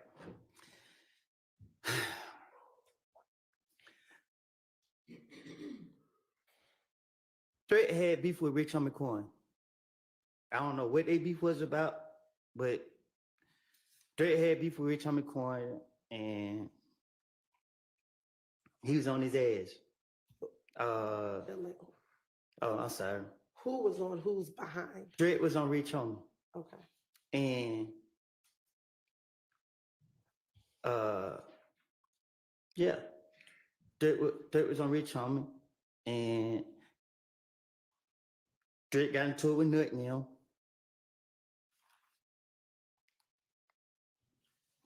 That's it. And at the time, was Rich Homie Quan claiming affiliation with IF gang? Huh? Let me ask this first. Are you talking about Rich Homie Quan and Threat? Was this back in 2015? What you mean? What you were just telling No, the it was jury. 2014. I think it was one of them years. And at the time, was Rich Homie Quan claiming affiliation with IF gang? I don't know what Rich Homie was claiming. And you said that Threat got into it with Nut in them. I don't know. I don't know how it went, but I know that. Yeah, Threat like that. Okay. Is that what started the beef between YSL and IF gang? Threat wasn't YSL. Like, you know what I mean? Like, people, YSL is not what y'all making it be. Like, I keep telling y'all that a person can wake up and say, Atlanta is a monkey see, monkey do city. Like, you see people doing something, you just do it. I mean, and people say, just because I know this person, oh yeah, I say, oh, I take a picture and say I'm YSL or whatever, but Threat was MDC. You know what I mean? There wasn't no YSL or That shit. Did he ever stop claiming MDC and claim YSL? Nah, we don't switch up. That's just what it is. And you said he claimed MDC. What's MDC? I don't know. Okay, but if you said he claimed it, do you not know what MDC stands for? It's none of my business. So when you say he's claiming MDC, what do you mean?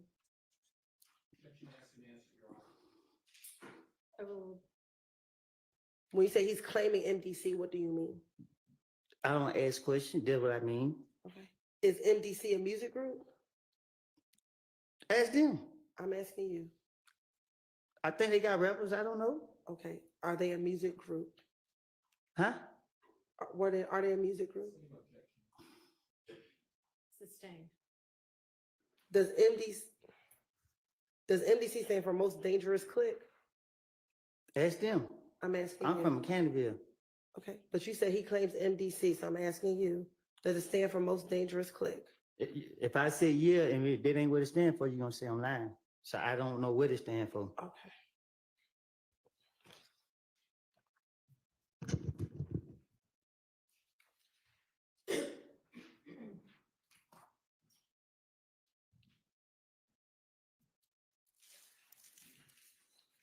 Do you recall telling Detective Gates and Detective Dennis about members of MDC beating up Little D from Mechanicsville in the club, in Club Crucial? I don't recall. Probably so. I ain't no telling. Do you know if members of MDC beat up Demekion or Little D from Mechanicsville in Club Crucial? They did. I was laughing too. And MDC, are they from Bowen Homes? No, ask me. Ask them. Did you tell Detective Gaither and Dennis in an interview that you were cool with MDC dudes because you grew up in Bowen Homes and they from Bowen Homes? I'm from Canterville. But that you spent some time, did you spend time in Bowen Homes? I don't recall. Okay. You don't recall living in Bowen Homes before moving to Mechanicsville? Oh, I stayed in Bowen Home. Okay. And did you tell Detective Gaither and Dennis that you stayed in Bowen Homes prior to moving to Mechanicsville? I don't know if I told them that. And that because you did stay in Bowen Homes, you were cool with a lot of the dudes in MDC. Do you recall telling Detective Gates and Detective Dennis that? I don't recall.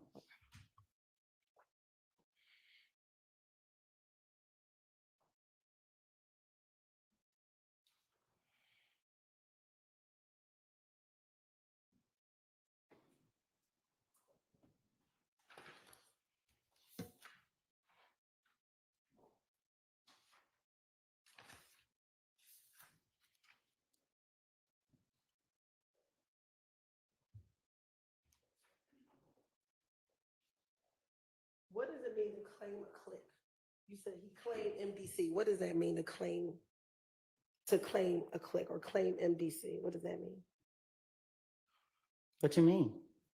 You said it, so I'm asking you, what did you mean? You said he claimed MDC. What does that mean? Ask it. I don't know. I'm asking you because you said it. So what did you mean? That's just how I talk. Okay, so what did you mean when you said that?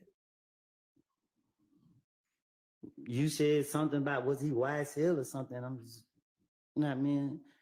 Like you can't tie my friends into what nobody else got going on. Like when you speaking on gangs, you know what I mean? A gang is a gang.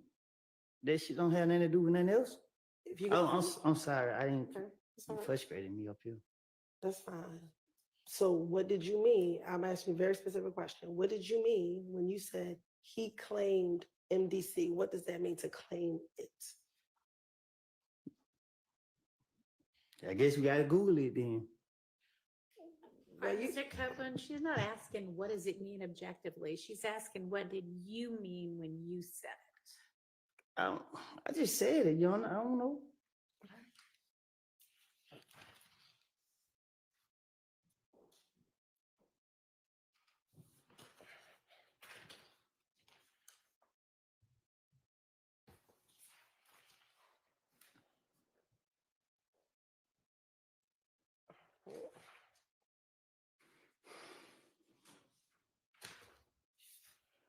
Now, all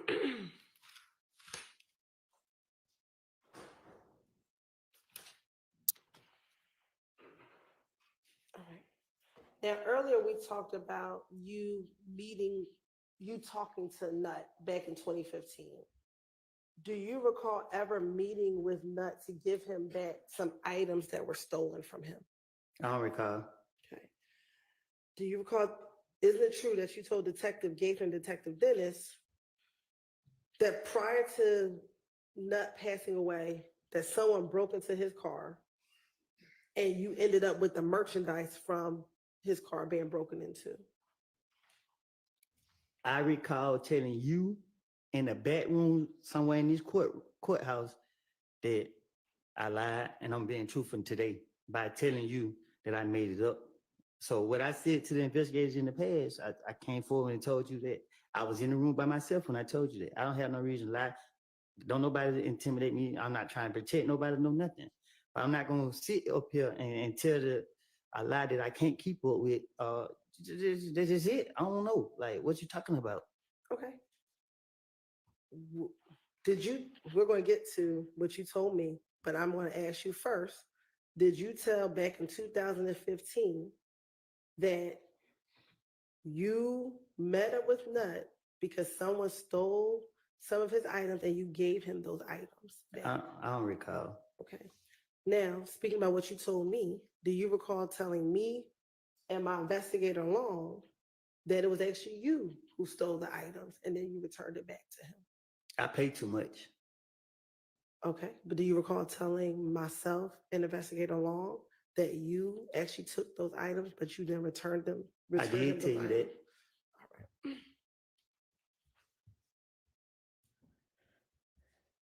But more importantly, that you actually met up with Nut.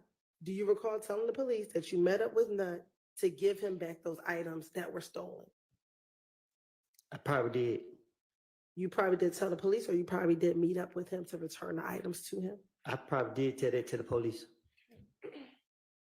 Do you have any independent memory today of you actually returning the items to Nut? I did. You did return those items? I did give him his stuff back. So that was something truthful that you told the police? That was. Okay. I don't know if I told it to the police, but I told it to you. Isn't it true you also told Detective Gaither and Detective Dennis in January of 2015 that you called Nut and said, hey man, I got your shit right here, pull up on me, and he came and pulled up on me and you gave him his stuff back? Take a little bit of lie and put it with it. Take a little bit of truth and put it with a lie. That's what I do.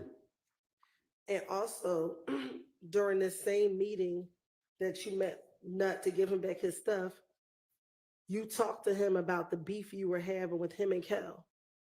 Well, excuse me, with you and Kel. I apologize. Can you say it again? Sure.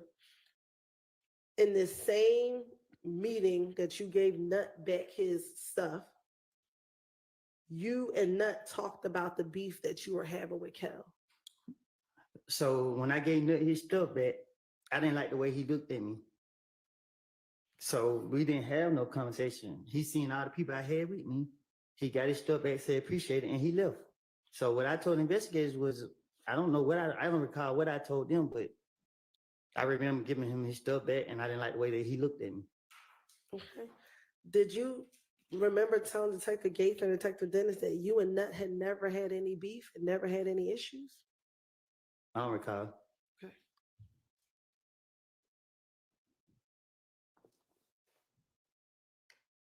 When you met with Nut, do you remember who you were with? I ain't telling you. Okay, so you remember who you were with? There's a lot of people with me. Okay.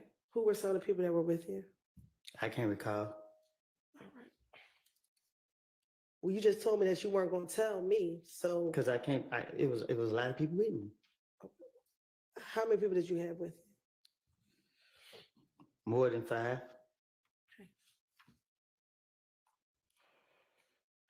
Did Nut have anyone with him? I think so. Do you remember who that was? Yeah. I don't know them by name though. He had 2 or 3 people with him. Okay. Do you remember telling Detective Gaither and Detective Dennis that he had his brother Greedy with him? I don't recall. And that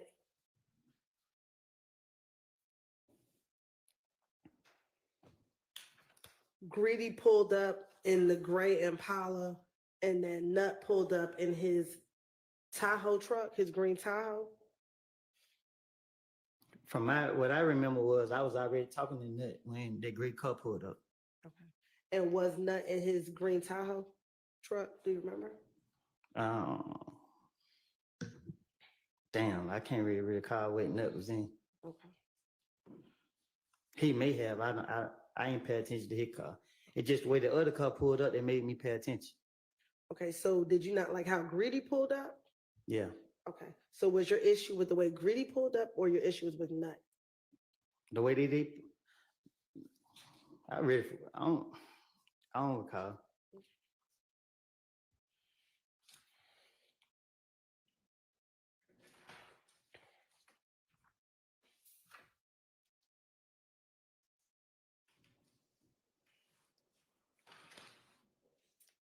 All right, while you're looking through your notes, we haven't had a break in a little while. It's probably time to at least stretch. Let's take a quick break. Thank you.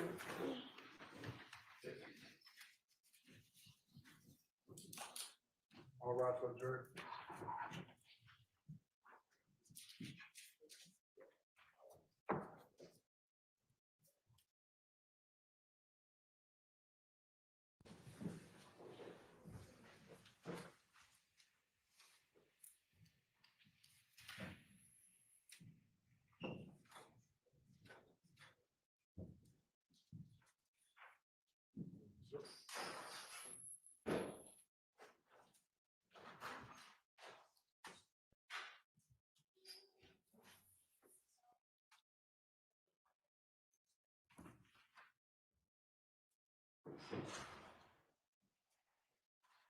All right, we can all take a break as well. Anybody need to say anything with the record before we do that? All right. That's it, nose running, that's all.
Now, Mr. Copeland, we just talked about MDC.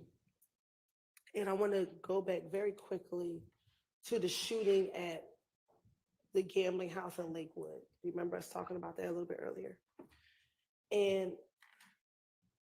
when we talked about it earlier,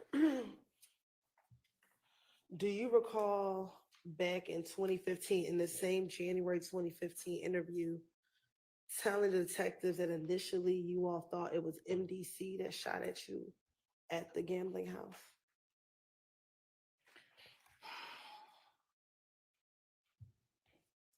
Can you say that again? Sure. When discussing the gambling house shooting, initially, do you remember telling Detective Gaither that initially you all thought that it was MDC that shot at you all at the gambling house? I know MDC didn't shoot at us. By me.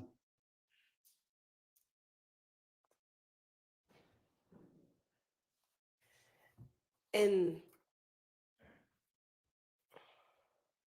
when you talked to Detective Gaither and Detective Dennis about the shooting, you actually went into some details about what happened that night of the shooting.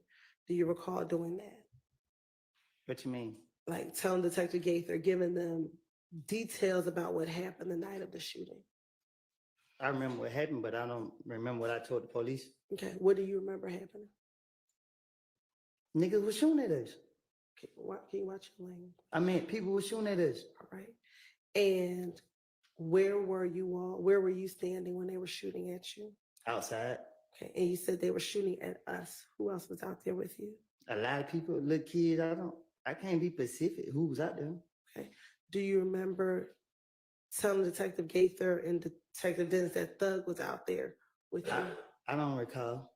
Okay. And that the individuals started shooting from the bushes. I thought that I don't recall where they were shooting it, but I thought they were shooting it. And also, did you tell Detective Gaither that you ended up having to run behind a young woman who was out there as well? I don't recall what I told the investigators.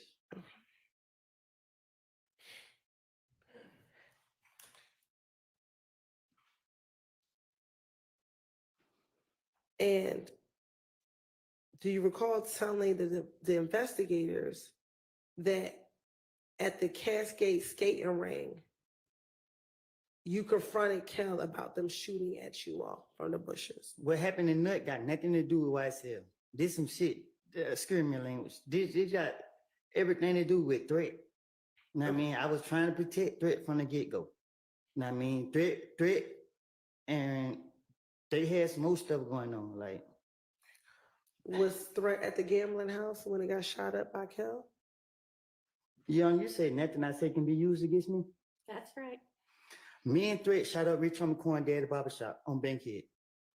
I don't know what happened with Threat and Rich Homie Coin, but I'm a ride with my brother. And they was beefing. And yeah, we put up and did that. Okay. And as a result of, why did you and Threat shoot up Rich Homie Quan Daddy's barbershop? Because I'm a ride with Threat. Okay. Did Threat tell you why he was shooting? I don't at the ask no barbershop? questions. I just say let go.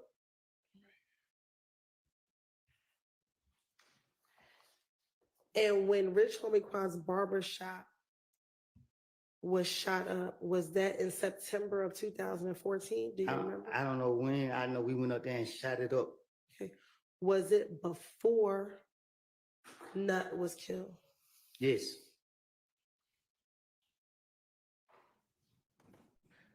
Do you remember what happened the day that you and Threat shot up Rich Homie Quan's daddy's barbershop? What you mean? Do you remember that day? What led up to you going to the barbershop and shooting it up? I told them they go do it. What led up to you saying, let's go do it? Why? Threat was mad. He was like, he fucking keep scaring my language. He was talking, playing like we somebody to play with. And I was ready. I had them choppers on deck. Why was Threat beefing with Rich Homie Quan to shoot up his daddy's shop?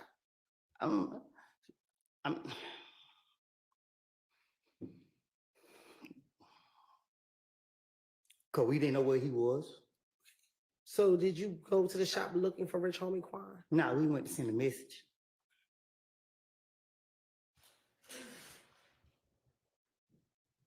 What time did you go and shoot up? I ain't telling you that. Okay. Was it in the morning? Was it? It was at night.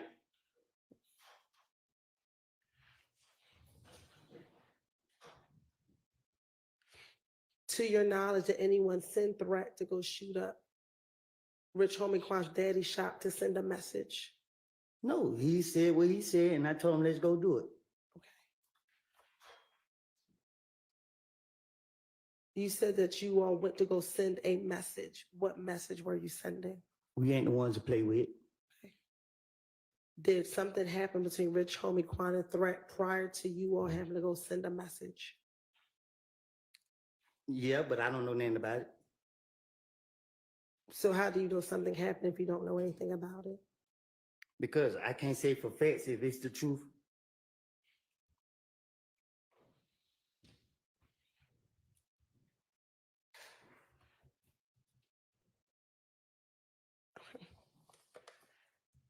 Now, did this shooting of Rich Homie Quan's daddy's barbershop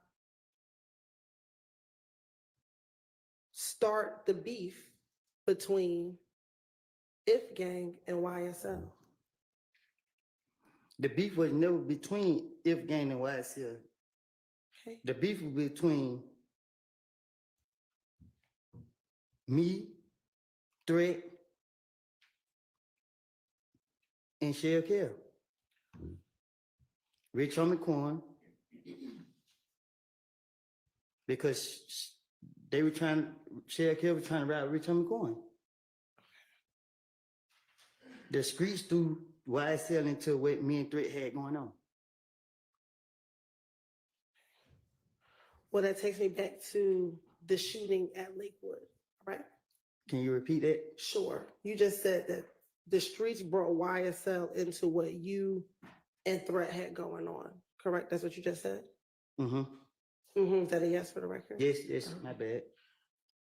So going back to the shooting at the gambling house, when you learned that Shell Kell was the one who shot up Thug's vehicle, did you and Shell Kell squash your beef when the two of you met at the Cascade skating rink?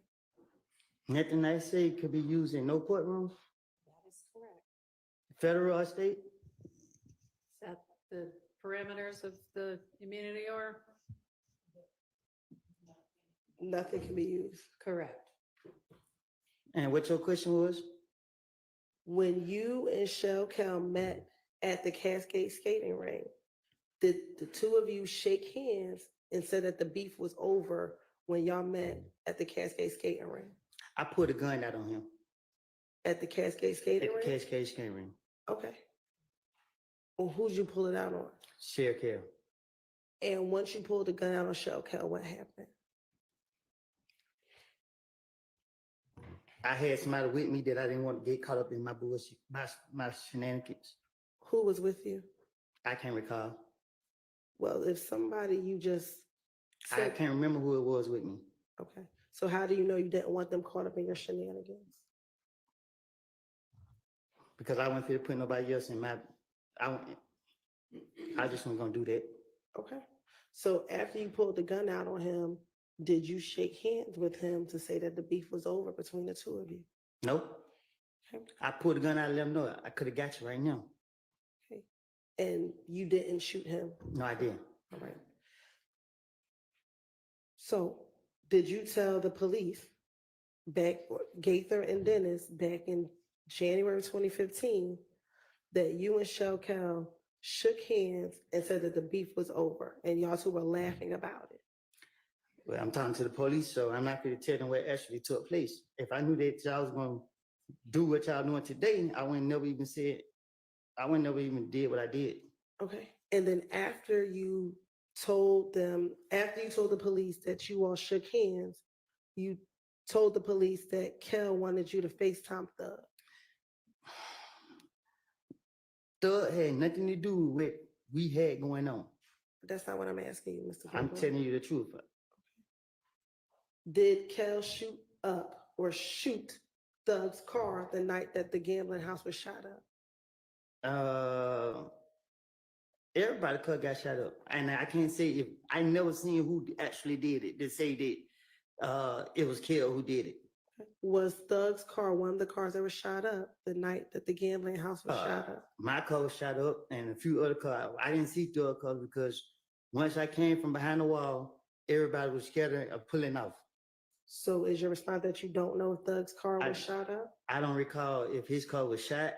I doubt it was shot up because I seen it a couple days later or whatever. Did you tell the police that when back in this January interview with Gaither and Dennis, that when Kel asked you to FaceTime Thug, you FaceTime Thug and said, "Hey, Salam, the beef over with." So Thug was like, "Yeah, it's over with." And then Kel got on the phone and Thug started talking, and Thug said, "The beef ain't over with until you pay for my window. You shot my window." But I told you I'd make anything up if I'm talking to investigators. Okay. And they clarified and they asked you, is that what Kel said? And you said, no, that's what Thug told Kel. It don't take a rocket science to come up with it. I don't recall what I told investigators. I know I wasn't gonna tell them that I put a gun on Sheriff Kill, and if I didn't have certain people with me, I was gonna do something to them. Okay. And that furthermore, you said you told Detective Gaither and Dennis, yeah, he shot Thug's window. So Thug, like, I don't care about none of that, about what you all have going on. You still shot at me. Just pay for my window. If you don't pay for my window, hey man, I ain't letting nothing go. I looked at Kel and said, that's between y'all two. Do you recall telling Detective Gaither and Dennis that? You know, I don't even talk like that. All right. And then afterwards, they hung up from FaceTime and Kel's like, nah, man, call Nut. And so you and Kel started talking and you told Kel, just pay for the window. This shit over. And Kel's like, pay for the window? This nigga just tried me. Did you tell the police that that's what Kel told you after he got off the phone with Thug? When I pulled that gun out on Sheriff Kill, I said, I could have got you. He went his way, and I went mine. Okay. Do you recall telling Detective Gaither and Dennis that you actually did shoot at Kel's house back in June of 2015? In the interview in June of 2015, you actually told the police that you shot at Kel. Do you not recall that? No, I don't. Okay. So I don't think I got a chance to get him. You said that. You told the police you shot in the air, but Kel was around. Do you recall telling the police? Can you say it again? Sure. I shot in the air, but what?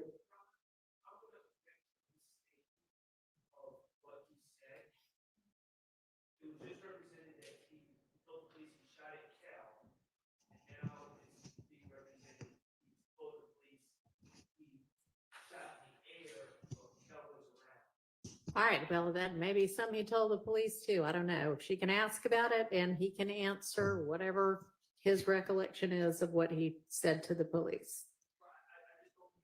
Go ahead. Okay, well, that is true. So make sure that you have a basis for your questions. Yes, I do, Your Honor. Looking at those pictures, did you also speak to detectives in June of 2015? June? Yes. Okay. And during that interview, do you recall telling the police that you actually did shoot at Kel, but you told them that you actually shot in the air, but Kel was around? I love God too much to be shooting at him. Okay. Do you recall telling the police that you shot in the air? No, I don't even recall ever shooting in the air. Now I want to go back to the January 28th, 2015 interview. Do you recall telling the detectives that you told Kel, you got a problem with Thug, you don't have a problem with me. That's over with, and y'all shook hands? Yeah, I don't recall what I done told the investigators.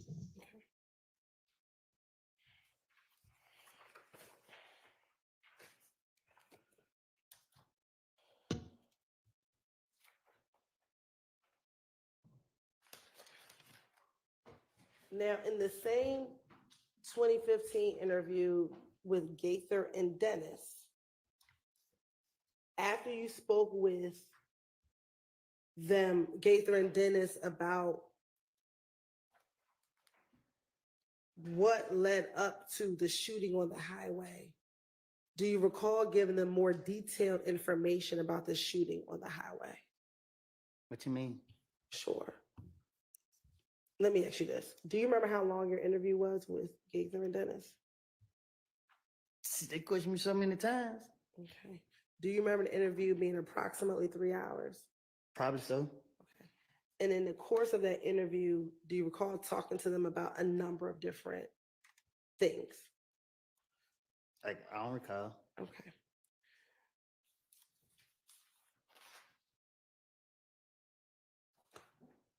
In speaking with Gaither and Dennis about the shooting on the highway, do you recall being at a pool party before the shooting occurred on the highway?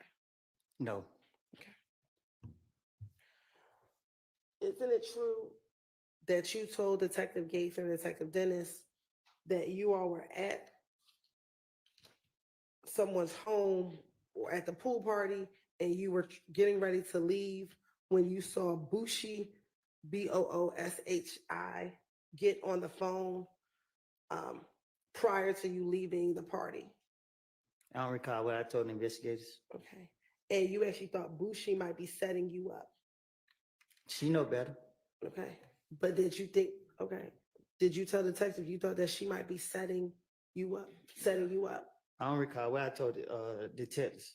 And you thought that Booshi might be setting you up because her family was friends with Nutt's family? I don't know who her family friends with. I don't even know who her family is.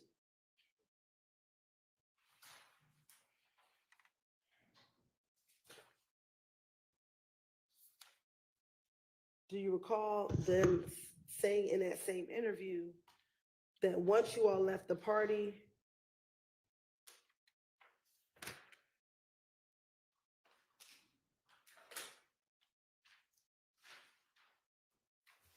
you all got on the highway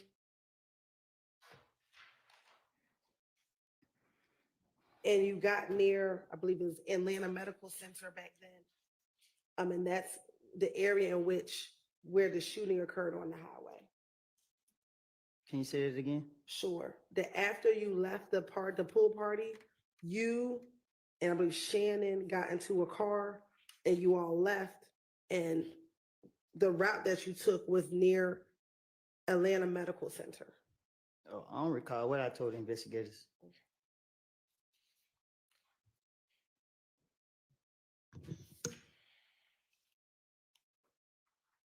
The truth of the matter was I was trying to protect my friend. Threat. Okay. Were you trying to protect Threat when you all were getting shot at on the highway? I don't recall what you're talking about. Okay. Was Threat in the car with you when you were getting shot at on the highway? I don't recall.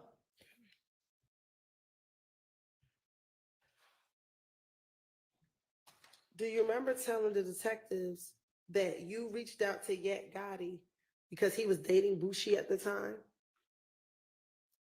to tell him you thought that Booshi set him up? I don't recall.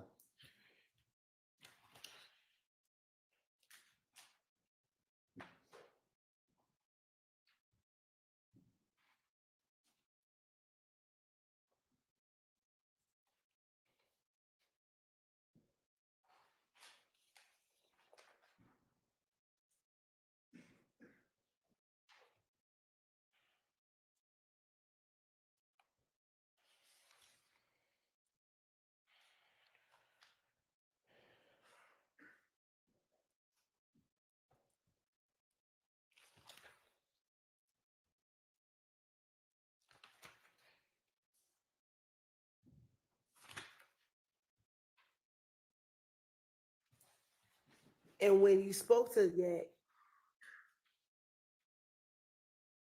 and you confronted him and said, your girl just set me up, he responded to you and said, who? Booshi?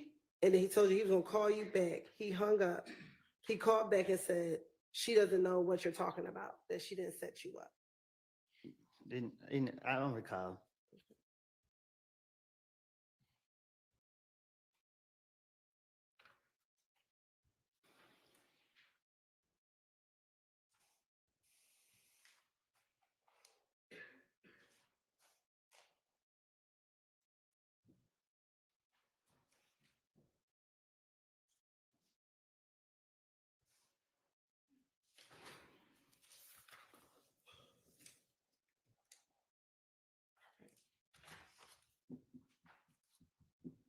Now,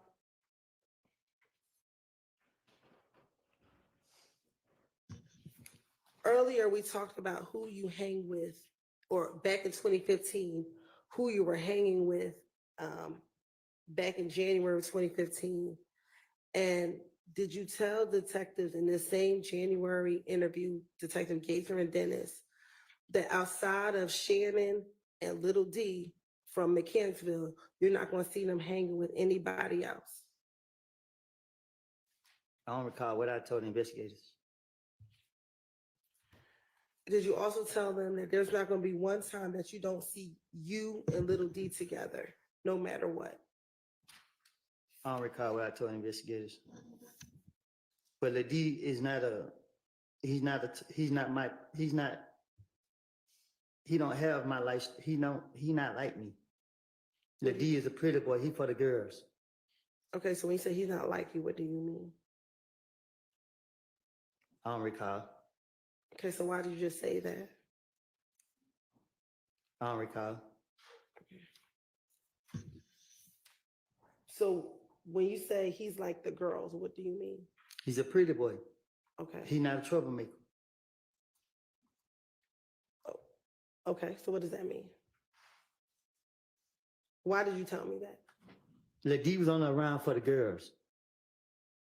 Okay. So when he got beat up in the club, was that only for the girls? Yeah. Okay. I don't know. So if he's only about the girls. Lady is not a fighter. He's not a shooter. He's just a pretty boy.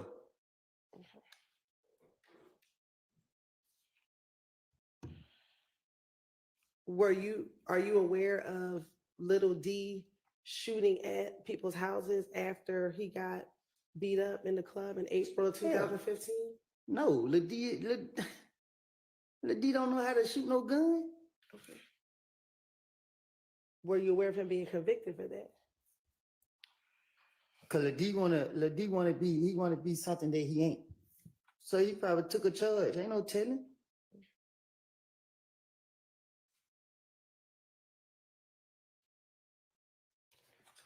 Now, are you familiar with a person by the name of Trevia? Who? And Trevia? I don't know who that is. Okay. Do you know of Moonton having a girlfriend named Trevia? Oh, the girl. Yeah, I know who. I don't know her. I know who you're talking about. Okay. And Trevia, was she at one point in time also dating Shell Kel? That's her. I'm asking you. I don't recall. Okay. Do you recall telling the detectives about Trevia and about the issues you had with Trevia yourself? I ain't had no issues with her.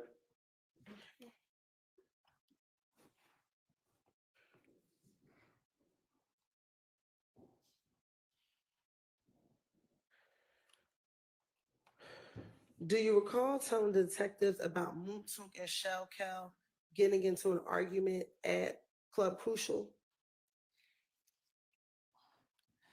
We grown. We men. We ain't doing no arguing, especially not over no girl. Okay. Do you recall telling Detective Gaither and Detective Dennis? I would tell them anything. And that their argument wasn't over a girl? I don't recall.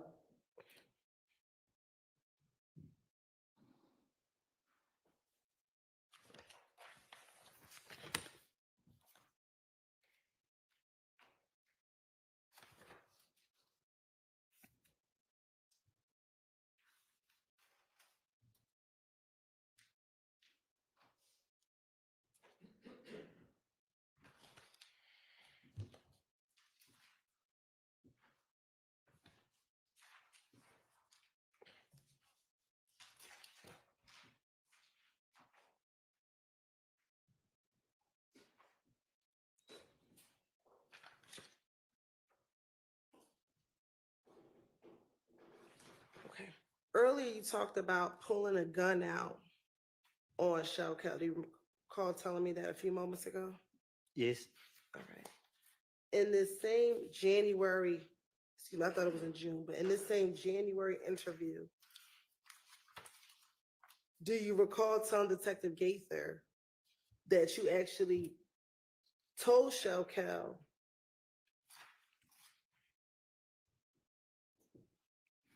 that you almost shot at him and that you could have killed him if you wanted to? You actually told Detective Gaither. If I got a chance, I would have. Okay. But did you tell Detective Gaither that you told Shell Cal that you almost shot at him? I don't recall. Okay. And that you actually told him, I was this close to you, but I could have killed you if I wanted to. No, I don't recall.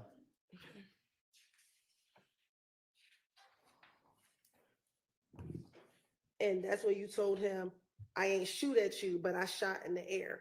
If I would have shot you, I could have got you.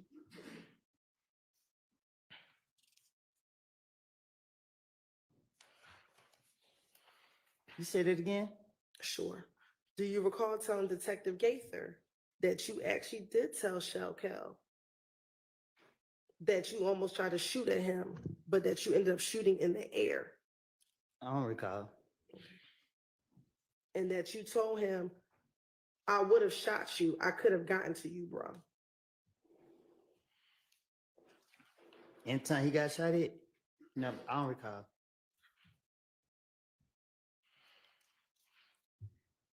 And even when you told Detective Gaither that you intended to shoot at Shell Cal, were you arrested that day at all? Because I'm not telling on myself. But you told her what you told Shell Cal, which was that you were shooting at him. I told her lies because I knew she wouldn't be able to go back and knew she wouldn't go back and get nothing to prove that what I said was true. Okay, but you just told this jury that you did try to shoot at Shell Cal, so that wasn't a lie, correct? No, I put a gun out on him. It's a difference.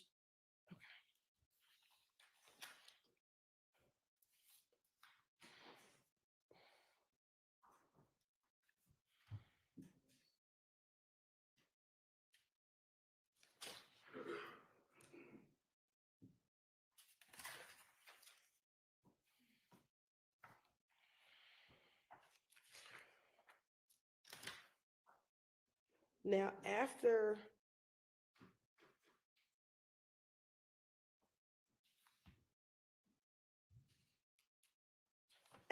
January 28th, did you then go back to the police department in February 20th after you, your daughter, and your child shot at when you were coming out the house? They took me down there. Okay. And when they took you down there, did you speak with the police? I had no choice. And did you tell them what happened to you? I told them different stories. What do you recall happening the day that you, your child, and your child's mother were shot at? My child was crying. She wouldn't stop crying. We was taking her to the hospital. We came out the door. Somebody was out there waiting. And then what happened? Okay. When you went to come out, child, where were you? Carver home. Okay. And where were you taking your baby? To the hospital. And today, do you recall which hospital you were taking her to? I think Scott's right. This one that I used to always take her to. Okay. And once you walked out the house, what do you remember happening? I look around. I seen the car sitting at the stop sign, just sitting there.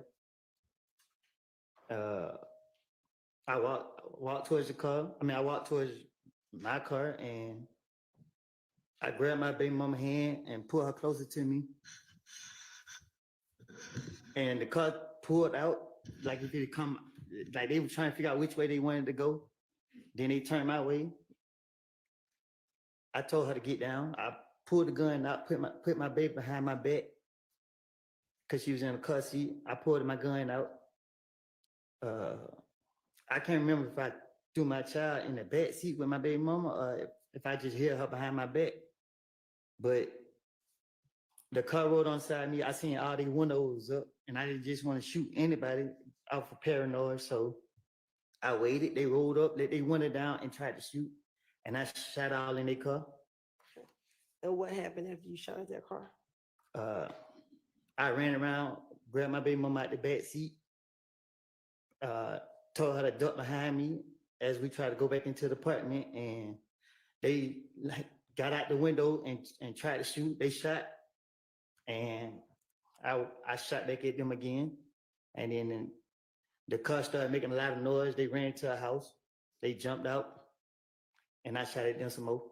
Then the neighbors, somehow we couldn't get in, but she got in and we ran. The neighbors was in their house. And the neighbor, the house you ran into, were they initially outside as well when the shooting first started? Do you remember? I think it was, but I can't. It was so fast. I wasn't caring about it. My only mind was on my kid and my baby mom. And when that occurred, did you feel the need that you had to protect your child and your child's mother? This is my job. And that's why you shot back. This is my job. Okay. And once everything occurred, did you wait for the police to come to tell them about what happened? No, I was trying to dip, but when I came out, the police came so fast. Shit, they caught me. And when they caught up with you, did you tell them everything you just told the jurors right now while you were still on the scene, still back at Carver Homes? No, I lied and said that somebody named Tay was shooting back at them.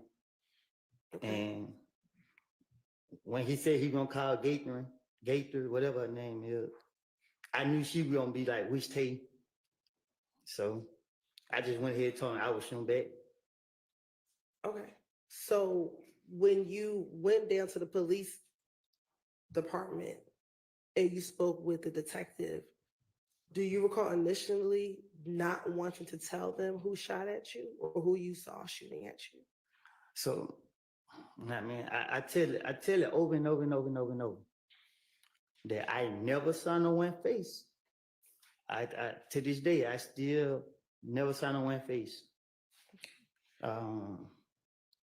The detectives, they pressured me. They kept asking me. I didn't know nobody. And then the next day they wanted the gun. They gave me 24 hours. I didn't give them the gun. They locked me up.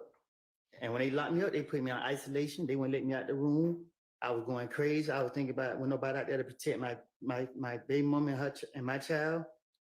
I was losing it. Shit, I was going crazy in that room. So I just went putting things in my head, and I was requesting to speak to the police so I could say anything to get out, so I could get out there and do what I know. Okay, so I'm going to go back to the interview now on February 20th, 2015, and looking at those state's exhibits. Can you find the one that's February 20, 2015? It's right in front of me. And is that the one that you and Deshaun were in the interview room together? Yes. All right. And do you recall there being times in the interview that the detectives left and you and Deshaun were in there by yourselves?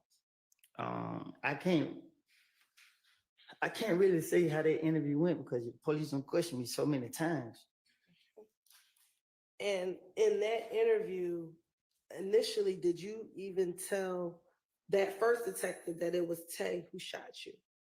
No, I don't know which. It was so many of them. I just know when I was still in Carver Home, I tried to go outside to get the key from the car because I had already left the car running, and Deshaun dropped her purse, which had the key in it. So I was trying to go get the key, and then that's when the police caught me.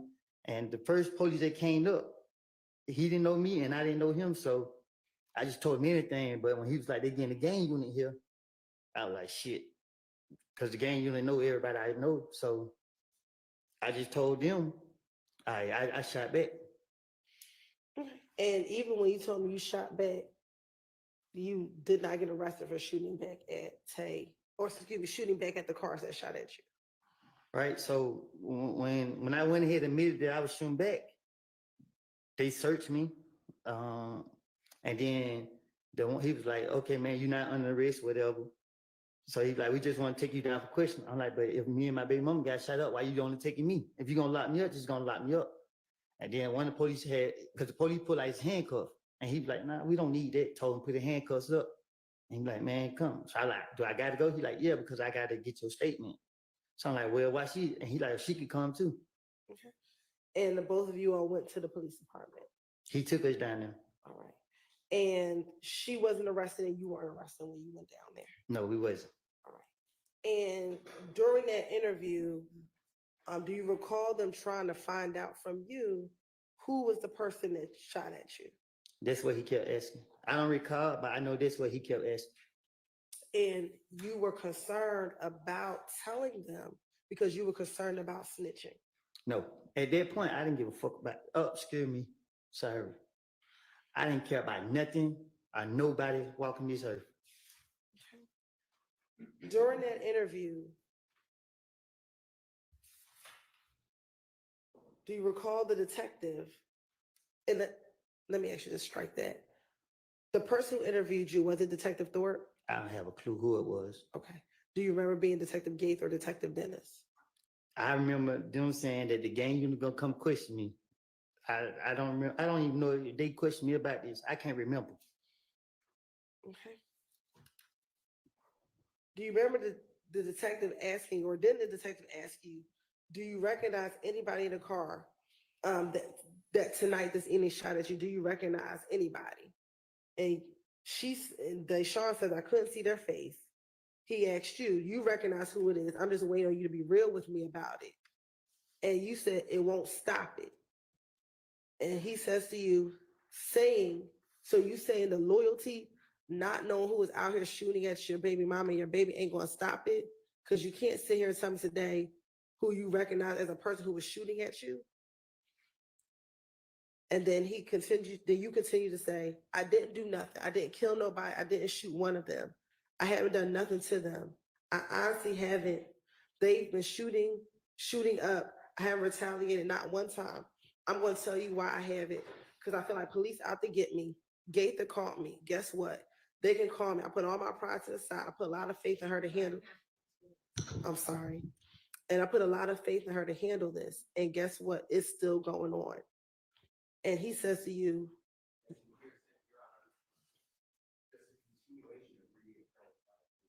right, where's the question? that he was concerned about snitching. Were you concerned about snitching? No, I'm not. I wasn't concerned about snitching. It's more about getting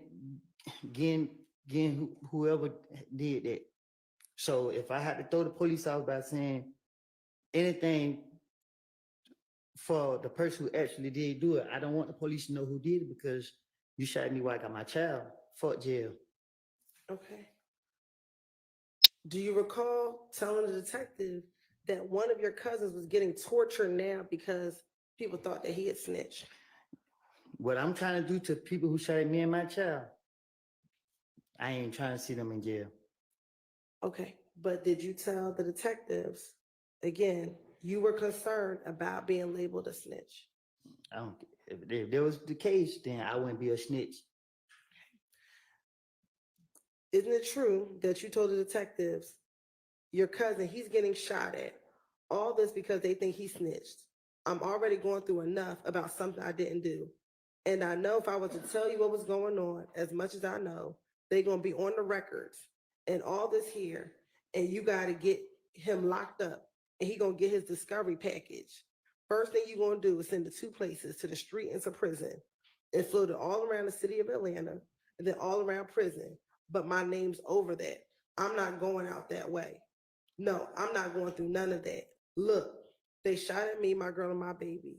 Almost shot my face off as we were running. I'm not for sure, but I thought I heard one of the bullets hit the car seat and grazed the car seat. I don't know. I've been to jail so many times that I know whatever I say to the police will be in black and white. They have me no concern about being labeled a snitch or being concerned about being labeled a snitch. The way I live and the way my mind set up is, I don't care how nobody label me. Like I told you, somebody shot me while I got my child. Okay. And with that, the detective tried to encourage you to tell who you saw and you would not. Is that true? My right-handed guard, Detective Gator, told me who shot at me. She asked me, did I see one of the people? And when she said that, I was like, I didn't see this boy, no nothing. First thing came to my mind, why you bring his name up? I didn't know no blood was in the car. I didn't know nothing. And when they told me that and she brought his name up, I knew who shot at me then. Didn't you send to Detective Gaither and the day after this interview a picture of the person who shot at you in the car? Tay never shot at me. Okay, but there was a throw off. But you sent her that picture, correct? I can't recall. If I did, I probably did. But my whole motive was to get who, in my heart, like I said last time, and to this day right here, I have seen Tay after the fact, and I didn't do nothing to him because I knew 100% fact that this boy didn't shoot at me or do nothing to me. The pressure that the Atlanta police put on me was just like to say anything at this point, because at the end of the day, I know this boy didn't shoot at me. Y'all went to lock them up and charge him. I'd have the DA office called me, and when I was in, they didn't call me, they called Deshaun. But when I was in jail, and they was talking to her, and they were saying something about trial, I told them people on the phone while I was in jail back in whatever year that was, that he wasn't the person that shot us. I'm not protecting him. And to this day, he's out wherever he at. I'm not protecting him. I never saw him shoot at me. Okay. In the same February 20th interview, do you recall there being a period of time when the detective left the room and it was only you and Deshaun in the room speaking? I don't recall nothing that took place in the interrogation. But as we speak today, I'm telling you what I recall. When they shot at me with me, Deshaun, and my child, I remember every second of that night. I still see it every night I go to sleep. I still want, that's it. And is it true that in the same February interview, when Detective Curry left the room, it was just you and Deshaun, you said to her, this shit not going to work. Sit right here and be a damn snitch, so I'm going to keep going. And she says to you, why are you saying, why are you acting like you did? I didn't. They want me to say I did. Well, you should just said no. I thought you know all of them. And you said, I do know who it was. You were just saying you didn't know what to say. I did. When he jumped out the car, I know exactly who I saw. And she said, who? And he said, this shit got my blood pressure up. I think they be walking somewhere right here or something with the police right here. They had to be walking somewhere. They could have ran up to the car. And then you say, it's Tay and them. Do you recall telling Deshaun that when it was just the two of you in the room?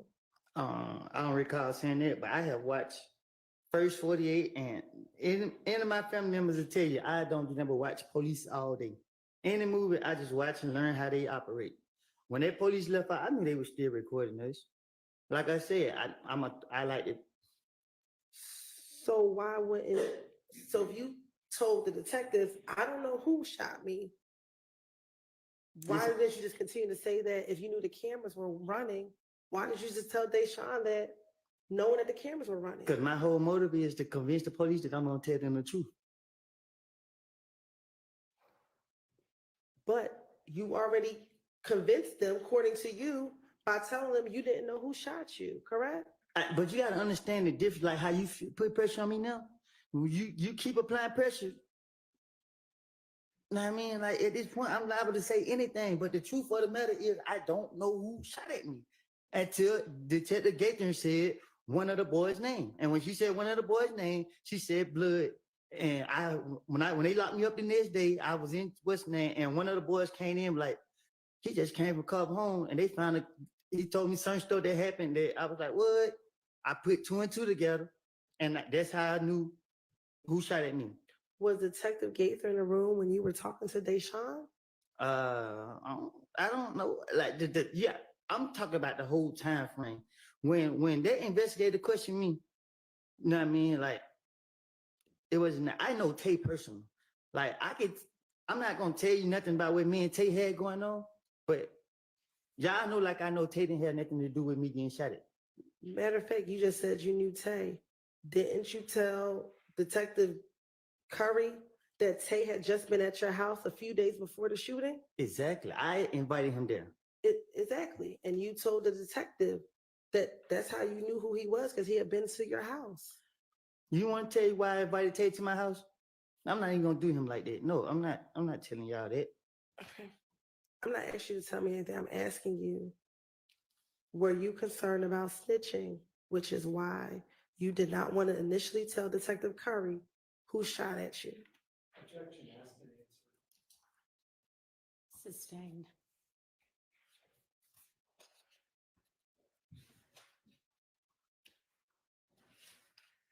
After, in that same February interview, once Detective Curry left the room and you had an opportunity to talk to Deshaun, did you go, do you remember Detective Curry coming back into the room and speaking with you some more? I don't remember. I don't recall how the interrogation went. Okay. I don't recall.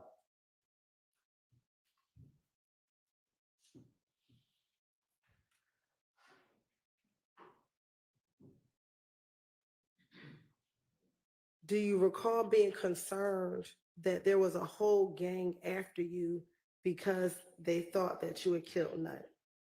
I wouldn't be in the streets if that was the case.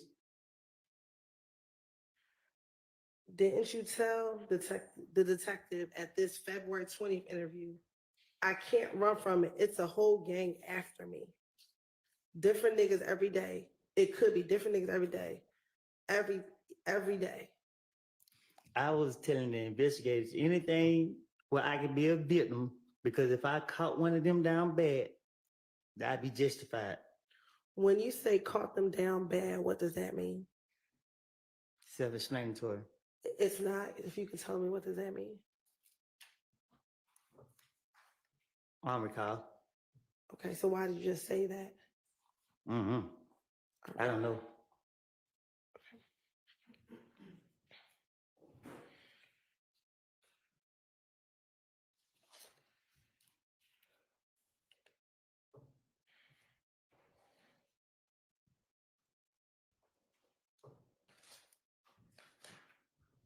And in February of 2015, when you had this initial interview after you and your child mother was shot at,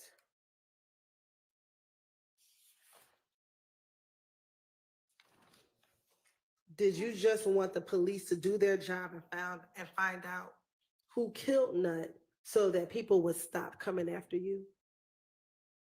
Can you say that again? Sure. In February of 2015, when you had this initial interview, did you just want the police to do their job so that people could stop coming after you? You wanted them to find out who killed Nut so people could stop coming after you. You saying, did I say that? Yes. I guess I don't recall. I think so. I don't know. Okay. Were you tired of people coming after you thinking that you killed Nut? I was tired of getting shot at. And were you getting shot at because people thought you killed Nut? Sustained. Did you believe that you were getting shot at because people thought you killed Nut? I was getting shot at before that. I'm talking about in January 2015. I never got shot at in January 2015. I think I got shot at in February or something like that. When you were shot at and while you were in the car, was that in January 2015? I don't recall. The only time I remember getting shot at is when I had my daughter. That's the only time I think I got shot at, if I'm not mistaken. After Nut got killed. And you said you don't recall the time on the highway. I don't remember if it was before or after he got killed. I told you, I've been shot at a lot.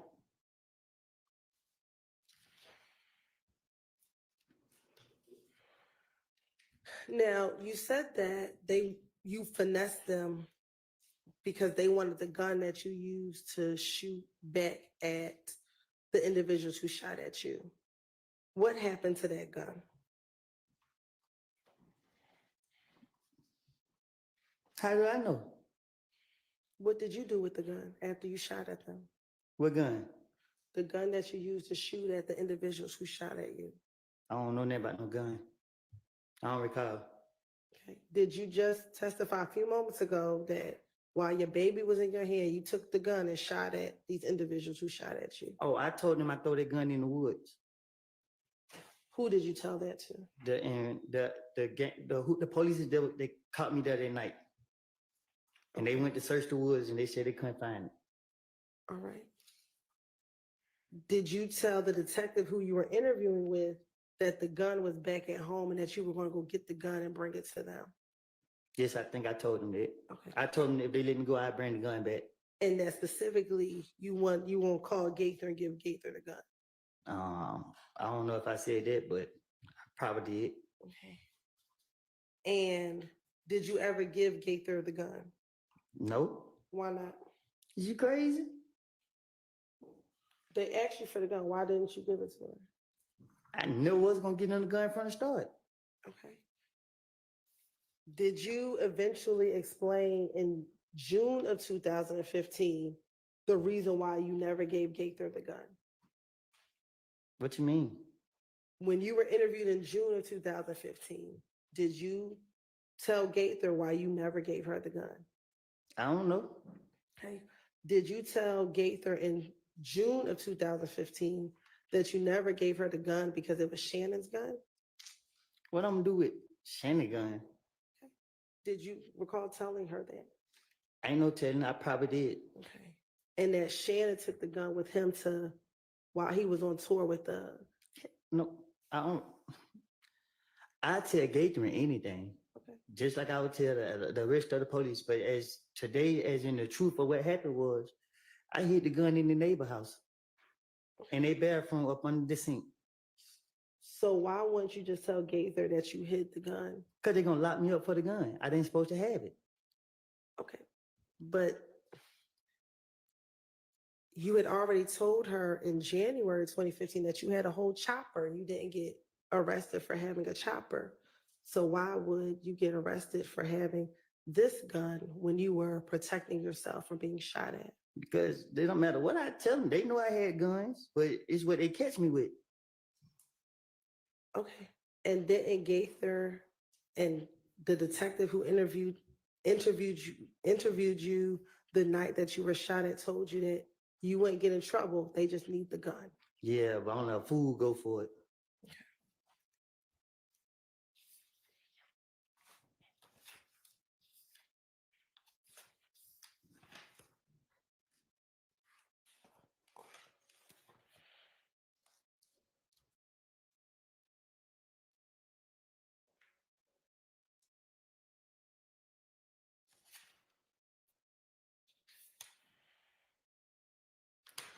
Now, when you were talking to the detective back in this February 20th interview,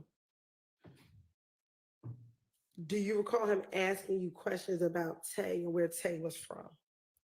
Which Tay? The Tay that you initially said shot at your car. Oh, I don't I recall. mean, excuse me, shot at you and Deshaun. I don't recall.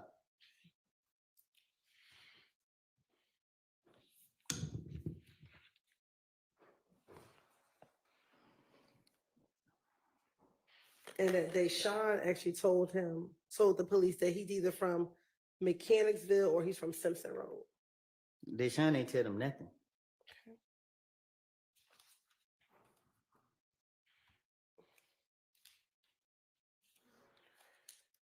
And matter of fact, Deshaun, when they asked him how old is Tay, Deshaun told them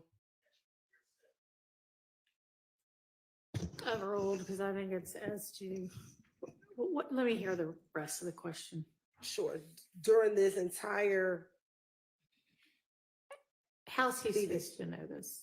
because he's present in the room when she's telling him. All right. I'm going to overrule it. In the same interview, Deshaun was able to tell the detective that this individual by the name of Tay was about 20 years old. I don't recall Deshaun saying nothing to the police other than she ducked down. And that matter of fact, you actually told the detectives that you used to hang out with this Tay before he shot at you. I tell the detectives anything to get him up off me. And specifically told him that you and him used to play basketball at Carver. At Carver High School, the two of you used to play basketball on the basketball court at Carver. I don't recall.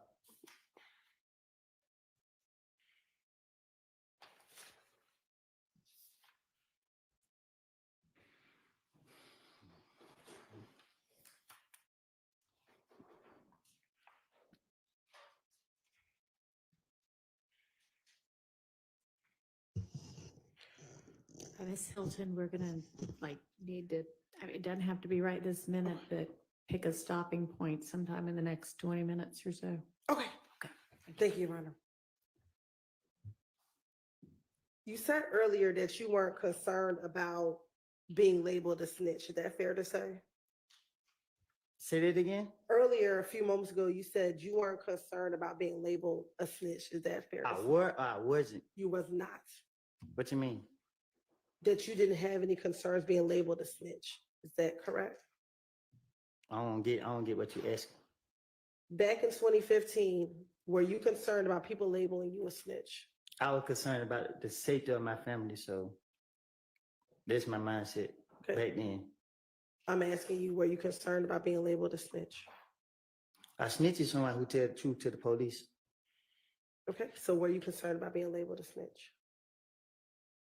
I was concerned about getting those who wrong me and the people I care about. In the same February interview, did you tell Detective Curry, I went down here and I talked to her. Now everybody, excuse me, let me start back. Did you tell Detective Curry during this interview, how can I survive this? How can I survive this? I can't go anywhere if I don't have money. Because Gaither called my phone when I was in front of Young Thug. She wanted me to talk. She wanted me to come down and talk. You feel me? Everybody there, everybody right there. You feel me? That's what I did. I left, went down here and talked to her. Now, everybody look at me like I'm a snitch now. It's just like I can't get no money. You know, I was just getting money by just doing nothing. Hey man, I need to borrow this right here, just hanging around going for the mall. He paid for everything for me. And now they think I'm a snitch. First of all, I was breaking in the stove, so I'm always get me some money. That's what I'm gonna do. So what I told the investigators is just anything. I keep telling you that. You know what I mean? Like, okay. So my question to you is, were you concerned back then about being labeled a snitch? I was playing the victim card. I keep telling you that. It was about being labeled a snitch, because if I was concerned about being labeled a snitch, I would never even try to finesse my way out of no situation, because even lying to the police, y'all to put it in there as in this and then the third. I know anything that I say to a police officer, they're going to go into a police report anyway. So it's self-explanatory. I only care about getting myself out of situations to protect my family. That's it. And is that why you're changing your testimony here today? I'm not changing I'm sorry. Go ahead. Because you're concerned about being labeled a snitch? Miss Hilton, the damn word called me a snitch. You think I'm only concerned about telling the truth today? I don't know what nobody else did, but I do know that I have lied on people, and I don't want that on my conscience. So today I'm sitting here telling you the truth. I told you the truth before y'all called me in this trial. I told y'all I have made it up. I told y'all that. I wasn't gonna say anything about nothing to hurt my friend. My friend was strict. I was only protecting him. So when you told the detectives about what happened the night of Donovan Thomas's murder, were you protecting a threat? Yes, I was gonna keep threat name out of it as much as possible. Did threat have something to do with Donovan Thompson's murder? I don't know what threat got something to do with it, but I know that there was the last person I gave that car to. What car? The car, the Infinity car. And I wasn't gonna say nothing about it. What Infinity car did you give the threat?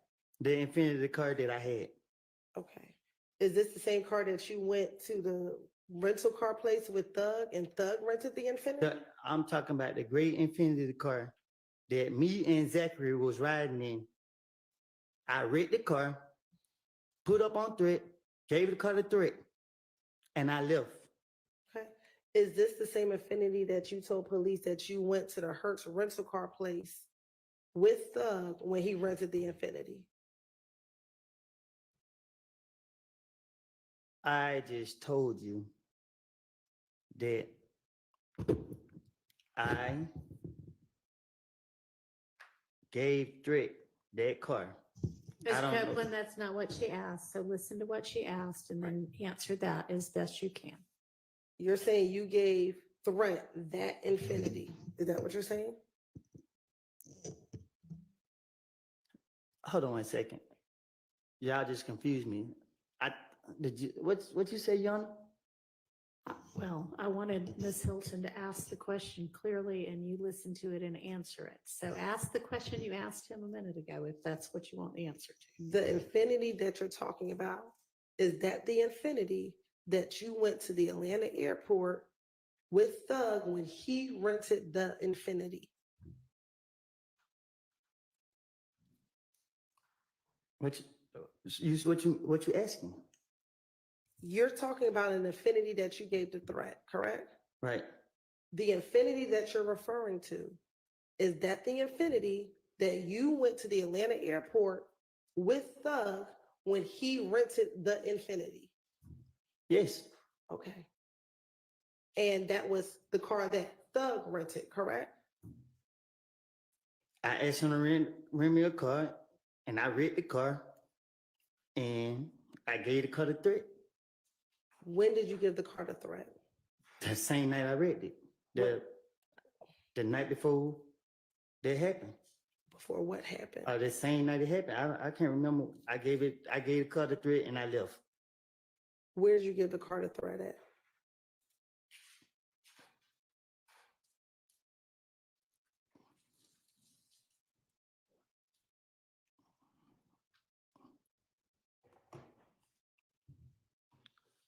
At the studio. What studio? I pulled up and gave it to him and pulled right off. What studio?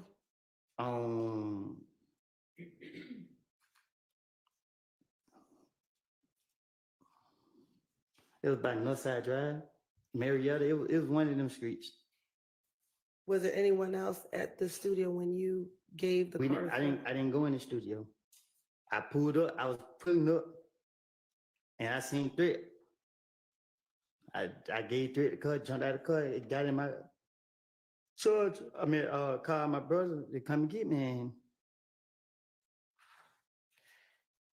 And was this the date Donovan Thomas died? Was this a few days before?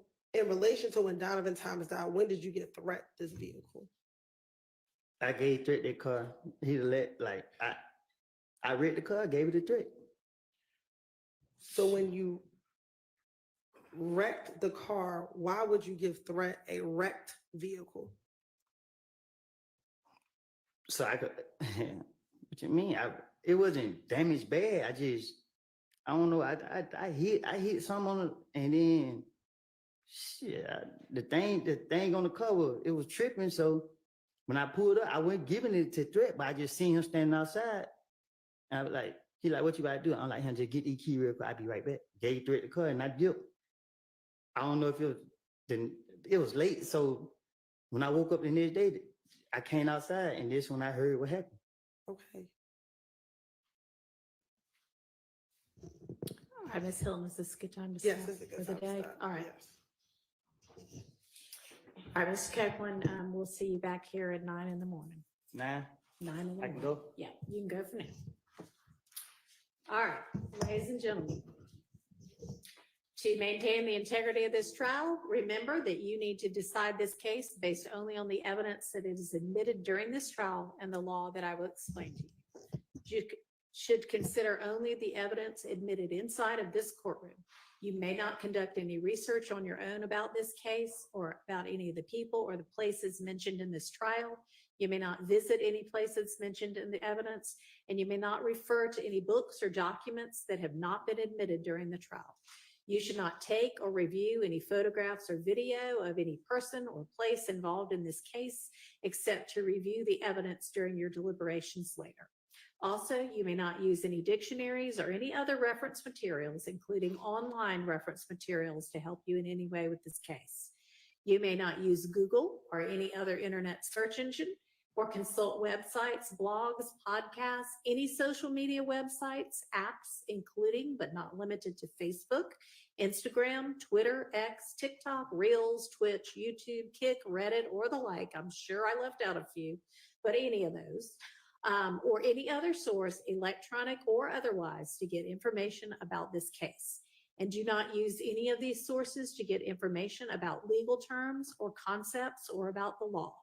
Finally, do not watch, read, or listen to any accounts of this trial that might appear in the news media, whether online, in print, on television, on the radio, or otherwise. And this includes any social media as well. In short, do not seek any information about this case from any source outside of the confines of this courtroom. Remember, you are the ones who've been qualified as fair and impartial jurors to decide this case, and no other influence should affect your decision. For that reason, you may not discuss this case with anyone, including your family and friends, or let anyone discuss this case with you or around you.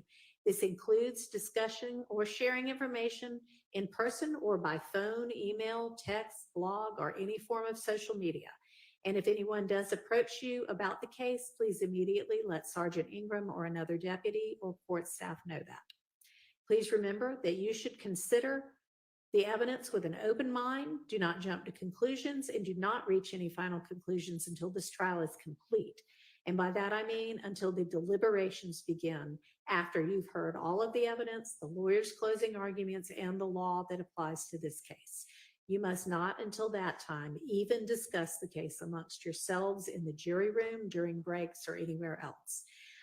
Please remember to leave your notes and notepads in the jury room as you leave for the evening. Thank you so much for your time and attention, and we will see you at 9 a.m. in the morning. Thank you. You're excused for now.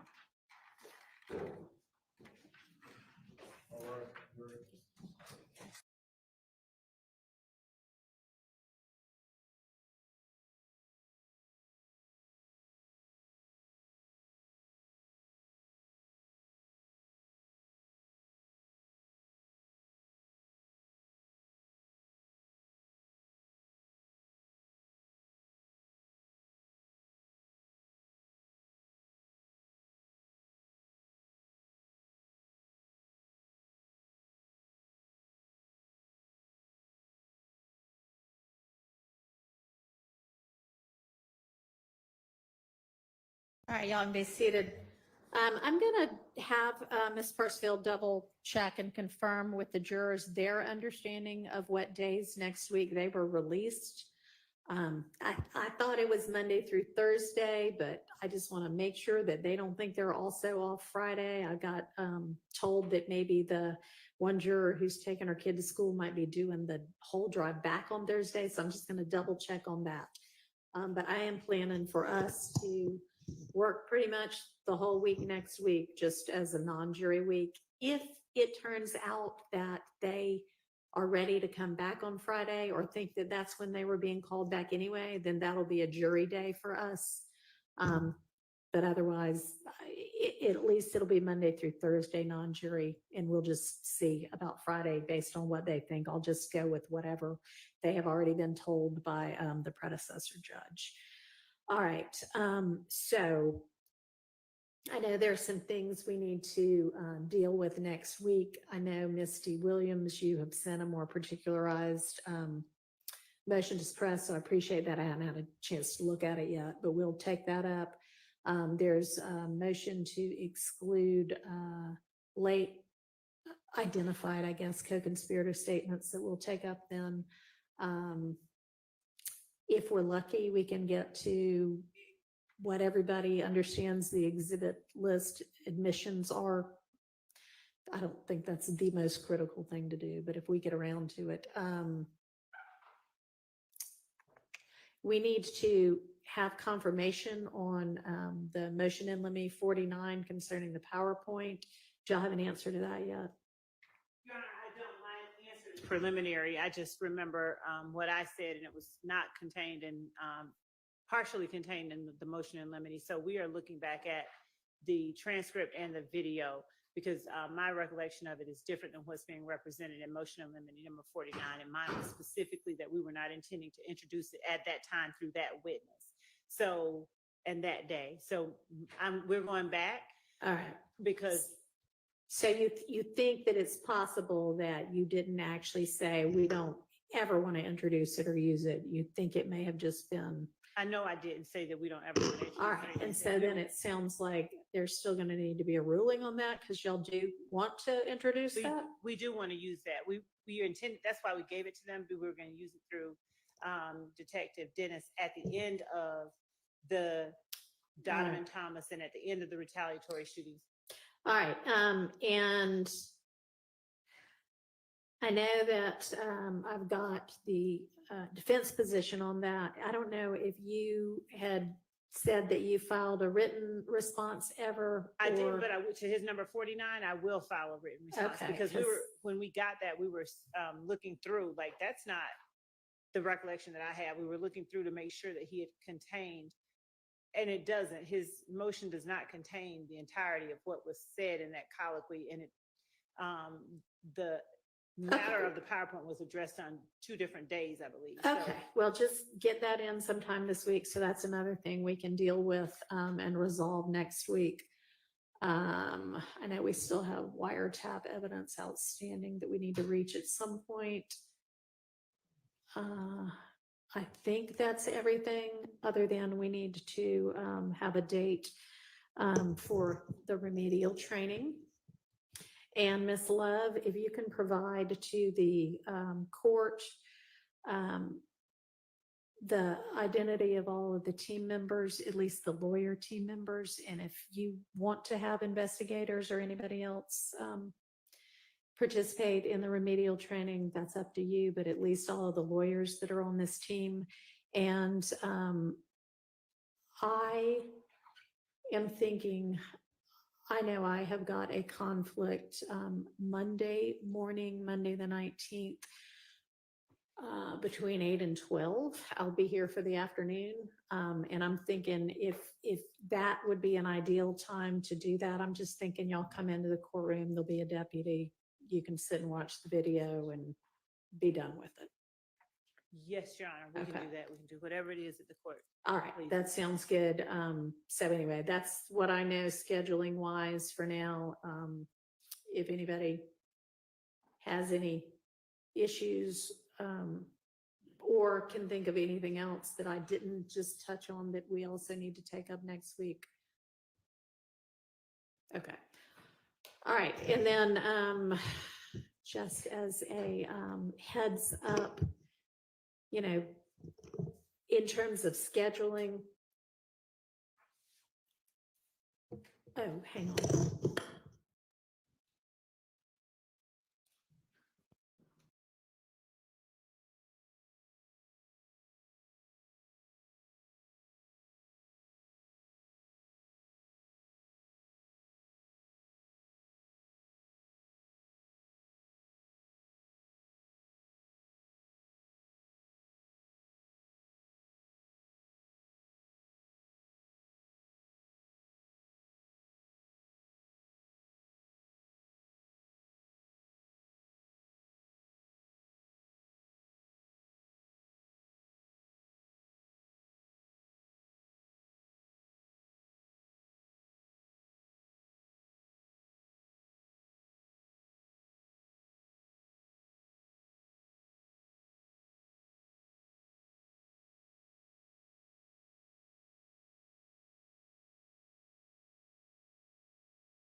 All right. So looking ahead just a little bit.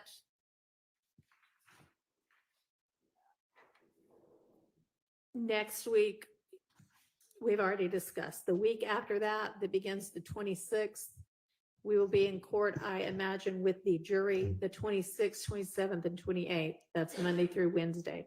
The 29th and 30th, the court has plans because the court was not always assigned to this case, and the court's not changing those plans. The court needs a break every once in a while. So we are going to have Thursday, the 29th, and Friday, the 30th off entirely. That's Labor Day weekend. We have the Monday off anyway, because that's Labor Day. So y'all can choose to also take a break. You can choose to work the entire time. You can choose to make some other judge's day by actually being able to have a day with them in court. That's up to y'all, but y'all do not have to be with me on August 29th and 30th. All right. And that's what I know at this point in time. All right, anything else before we break for the evening? Yes, ma'am. I just want to get clarification on the timeline of the witness and exhibit list that state's supposed to turn into us, and whether you want our motions after they give it to us, or you want us to file it now. What do you mean? Because like my Jackson Denham motion, Yeah. I filed it late because I didn't know until July 31st that they were going to use that interview. I'm not sure that, okay, I mean, if that's what you say, great, you didn't know for certain, but I mean, Jackson Denos are normally a pretrial thing, and y'all can get with the state and ask them anytime, but as soon as you know that there might be an issue with something and you know about it, you just go ahead and let me know. And if we get around to it and the state says, we don't even want to use that because you haven't bothered to ask the state yet, or for whatever reason, then we won't worry about it. But yeah, don't wait. Don't wait. Go ahead and file everything. Everything should already have been filed. But yeah, so on the timing. I did ask the state, and they said they weren't going to use it. All right. Well, we'll take that up next week. All right. I will see. Anything else? All right. I'll see all of y'all at 8:45, because inevitably there's something that we need to sort out or put on the record or something before the jury gets in. See y'all tomorrow. Thanks.